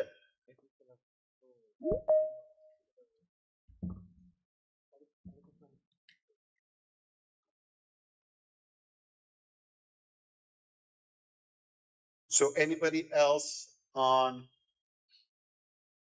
item 17? No, sir. All right, the public hearing portion of this item is now closed. Back to the council. Any discussion, questions? Seeing and hearing none, let me have a roll call vote on the matter, please. Councilor Maria Burciaga. Number 17. Sí, 17. Está para la votación ahorita. Should I approve it? Esa era lo que la opción zonificación, pero no le pusieron una ordenanza. Councilor Maria Okay, Burciaga. Yes. Thank you. Councilor Alberto Jaramillo. Aye. Councilor Armando Mata. Aye. Councilor Raúl Telles. Aye. Councilor Berta Salmón. Councilor Mili Sandoval. Aye. Motion carries, sir. Motion carries. Item 17 has been approved. Item 18, approval of an ordinance of the City of Sunland Park, City Council approving the zone change from RCPUD to C2, special use for property located at 361 McNutt Road. Thank you, Mayor. Thank you, Mayor. This is like the previous. It was also presented to you on May 19, and it was approved. Again, on this one, everybody speaking on this item, you can raise your right hand for me, please. Promise to tell the truth under penalty of perjury. Yes. All right. At this moment, I would entertain a motion to approve item 18. Motion to approve item number 18. Motion to Motion approve. has been made by Councilor Sandoval. Is there a second? Second. Was that Councilor Jaramillo? Councilor Telles, sir. Stop, Councilor Telles, sorry. Because when you get far from the mics, I can't hear clearly and it's harder for me to interpret. Okay, so the motion has been seconded by Councilor Telles. Just discussion by the council on this item.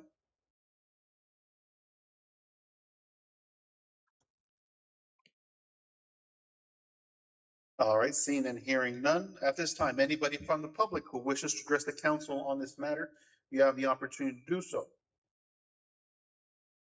3 minutes per speaker.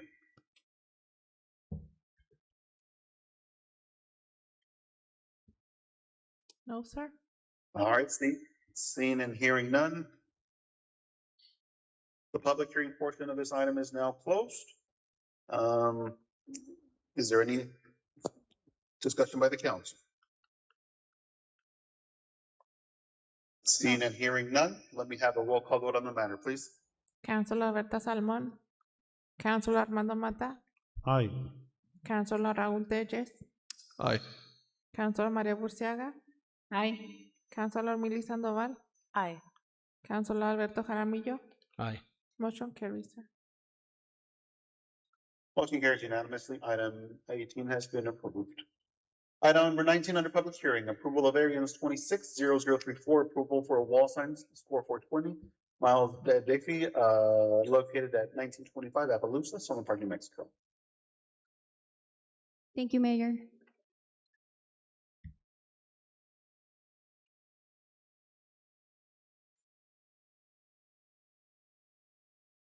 And again, let me do the swearing in for both items at this point. David, For items, people who want to speak on items 19 and 20, you can please raise your right hand. Promise to tell the truth under penalty of perjury. yes. I remind everyone speaking on items 19 and 20, you are under oath. Thank you, Mayor, members of the council. The applicant is requesting approval of a variance for a wall sign located at 1925 Appaloosa Drive in Sunland Park, New Mexico. The application was submitted and accepted on May 5th, 2026. Staff did not hold a DRT meeting. Public notice were posted and mailed out before May 26, 2026. The zone map will be a C2, which is a commercial. This is the area view, the perspective view, and this will be the sign that they're requesting, which doesn't meet the height and the size for as per land development code. And the letter of statement that the applicant provided. Public notice were mailed out. Staff did not receive, oh, sorry, Madam Clerk, do we receive anything back? No, ma'am. Staff did not receive anything back. On June 10th, we did hear this case in planning and zoning. They did 2 recommendations, which will be number 11 and 12. And we staff recommends approval, and we stand before you for any questions.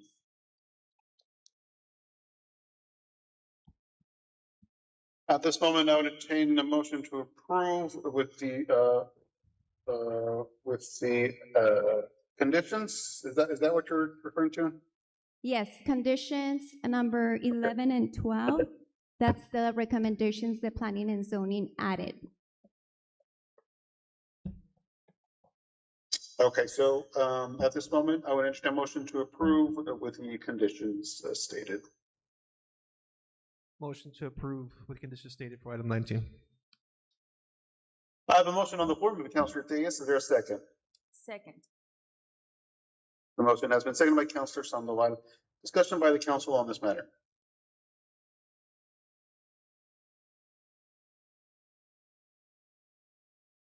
Seeing and hearing none. Anybody from the public who wishes to address the council on this matter, you have the opportunity to do so. 3 minutes per speaker on this item. No, sir. All right. Seeing and hearing none. Back to the council.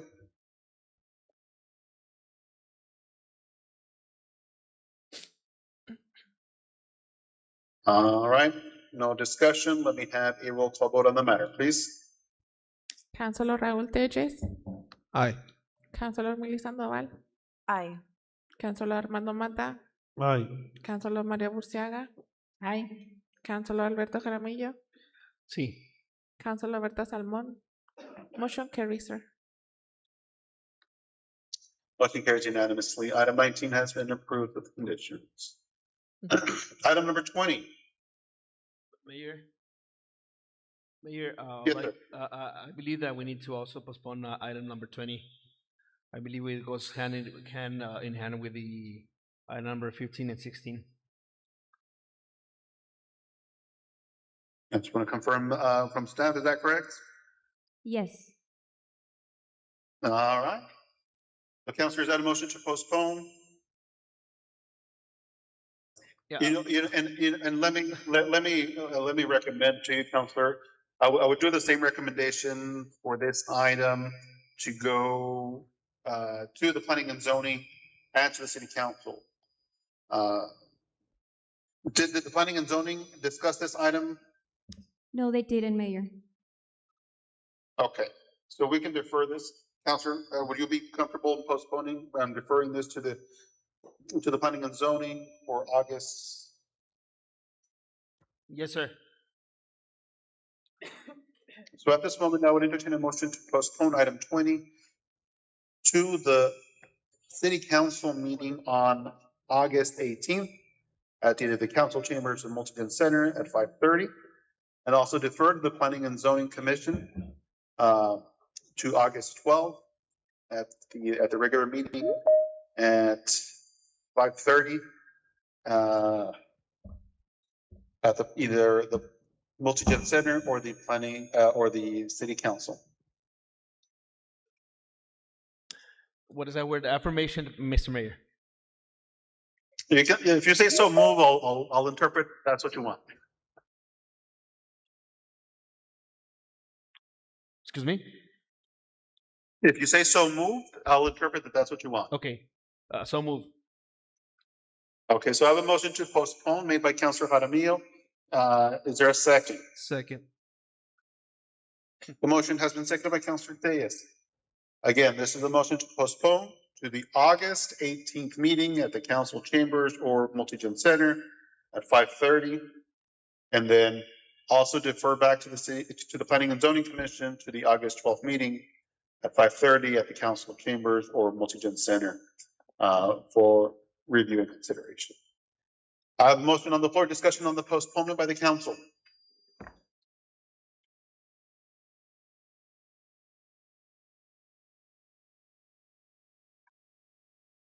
Seeing and hearing none, let me have a roll call vote on the motion to postpone, please. Councilor Milly Sandoval. Aye. Councilor Armando Mata. Aye. Councilor Berta Salmón. Councilor Alberto Jaramillo. Yes. Councilor Maria Burciaga. Aye. Councilor Raúl Telles. Aye. Motion carries, sir. Thank you. Thank you. All right, motion carries. Item has been approved to postpone. And I remind everyone that if you have comments on these items, it doesn't have to be necessarily all done, because there's more limitations for in-person comments, but they can always be submitted in writing, and that can be included in the packets. But in advance, of course. So again, Mr. Lyons, you have some information that you wanted to give to the council. I recommend you submit it now so that those can be vetted properly. And we avoid, like legal counsel was saying, those gotcha moments that we're trying to, to avoid. Because we recognize that the process is not perfect. We are not perfect. No one ever is perfect. But we want to make sure that we do, do this process right, and we do it in the best interest of the community as a whole. So again, if you have comments, feel free to submit them to city staff, not to the councilors directly, to avoid any ex parte communication on zoning issues. But you can submit those to staff to be forwarded to council for appropriate follow-up. With that being said, I'm going to go ahead and go on to the next item in the agenda, which is the city manager's report. Thank you, Mr. Mayor. We've got a brief report. Let's go ahead and go into the next slide, please. Giving you guys an update of some of the current projects that are going on, and as well as some that are currently out to bid, including Calle Carrusel en Obregón, and we'll conclude with giving you a recent update on some of the infrastructure funding that has been awarded to the city and will be coming before you in our next regular meeting of the 21st. Next. For Calle Obregón, which is down in the Anapra community, we put together a schedule. As I indicated, that project is presently out to bid. Bid openings are scheduled next week, pending any potential questions that might come in from the bidders. If too many questions come in, we often will extend the bid invitation date or the bid opening. Otherwise, you will see it here before you in our next regular council meeting. That project will be in full swing this fall and is slated to be completed in construction before the end of the calendar year. This will really get us through about 70% of the infrastructure that has been planned and will be in the ground to be able to mitigate stormwater. Next slide. The South Lift Station is a project that our CRUA utility has been working on for a few years now. This is a project that went out to bid about a little shy of 3 years ago. This is the first phase. The upper photo identifies the limits of the South Access Road to the lift station here.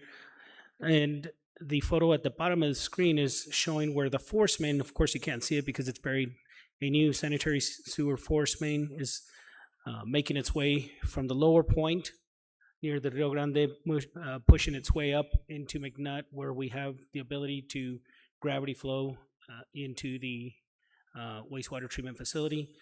We are working with Gadsden Schools on this project, so we appreciate their support and collaboration. We were granted an easement. We are putting back a security fence to button up the administration complex for Gadsden Schools that's located to the left. And then we will begin construction of the access road / trail infrastructure here in the next week and a half. This project is slated to be completed within the next, just shy of 60 days. Next slide. Next. Happy to announce that the Carlos Aguirre project is making a lot of progress. This is a project that's been impacting the community for decades. We get a lot of water, as you know, from the Mexican side that historically has flooded residents and businesses in this area and also created some combined sewer overflow issues. This is a photo of the 35-foot right-of-way that was acquired. The storm, it's got a double barrel storm drain underneath, 48-inch diameter. This is a maintenance road that is also doubling as a trail. This will be fully landscaped and irrigated, along with some trail amenities that will be installed as part of the flood control facility. And of course, a primary function of this is maintenance and access road for the storm drain. Next. Montecristo, Phase 2. This project started about a year and a half ago.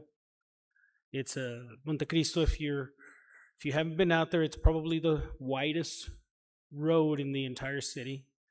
It does create, because it's long, straight and wide, a lot of speeding issues and other traffic issues that have been documented in the area. And so we're completing Phase 2, lane narrowing improvements of the roadway, along with some permanent signing and striping that will allow for users of the Rio Grande Elementary School located to the right to have on-street parking, which currently isn't there today. So this project is slated to be completed before school starts. We typically want to construct these projects during the summer breaks, these larger projects that are impacting schools because of the impacts to parent drop-off and pickup patterns, as well as bus patterns. Next.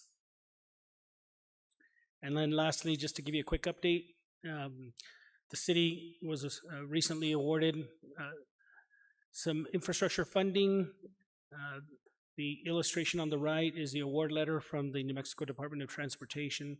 This is funding for the planning and design of Airport Road between 273 and 136. So that'll come before you on the 21st. We also got funding from the Colonias Infrastructure Fund, State of New Mexico, $4.5 million for flood control. Also, about an equal amount for the South Lift Station Phase 2, which is the project I showed you earlier. Will be replacing the wastewater lift station in its entirety. So we're making progress with the water and wastewater infrastructure in the city of Sunland Park. And then lastly, $700,000 to continue with the manhole rehabilitation program. So some of you that maybe got some calls, we do apologize for that, but that is the aging infrastructure over on Futurity and Trifecta. Those are the kind of projects that we're looking to get ahead. And so we'll be working on some of those projects early spring of 2027 with our utility partner. With that, I'd be happy to answer any questions the council may have. We'll make sure you get a copy of the presentation. I did want to point out one of the projects there did have about a month delay. And so we like to kind of give you guys these updates. And typically we try to flag that out by saying if we're amending a schedule or not, because I know your constituents are asking, right? And so we want to give you as best updated information as possible. So thank you, Mr. Mayor and members of the council. Any questions by the council? Oh, just a comment there. Go ahead, sir. I want to say, with everything going on, Mr. Infanta, we do a lot of crosstalk, but I want to say thank you to you and the staff for everything you guys continue to do, will continue to do, and looking out in the best interest for our city. Thank you. And thank you, council. Thank you, Mayor. Appreciate all of you. All right. I can't see the count. I'm seeing the podium, so I don't know if anyone wants to speak. But with that being said, the next item, or the last item on the agenda, is the mayor's report. And I do apologize, I couldn't be there today. I'm over here with the National League of Cities, where I'm engaging with the leadership over here and getting some training with federal projects and federal issues out here that affect municipalities. So I do apologize I couldn't be there. I know this was a big meeting. I want to thank each and every one of you for the time and the people who actually show up. I know people think that we don't like them, but actually, you know, we're all one community, and you know, we have examples of when projects get done and the community is not involved. You know, right outside of our city limits. So we want to make sure that we continue working with the people around us. But at the end of the day, we also have to make sure that we represent the people of Sunland Park and the best interests of our community. Councilors, I appreciate what you have done. I know the decisions that you have to make each and every day, and especially in meetings like today, are not easy. They are not easy. And no one ever is going to be 100% happy. But I do fully feel that we are headed in the right direction, and that if we can continue this momentum, I think we're going to come out all right. With that being said, thank you, councilors. Thank you all for joining us this evening. If there's no objection, I do have 9:10 p.m. We are adjourned. Thank you. Thank you, everyone.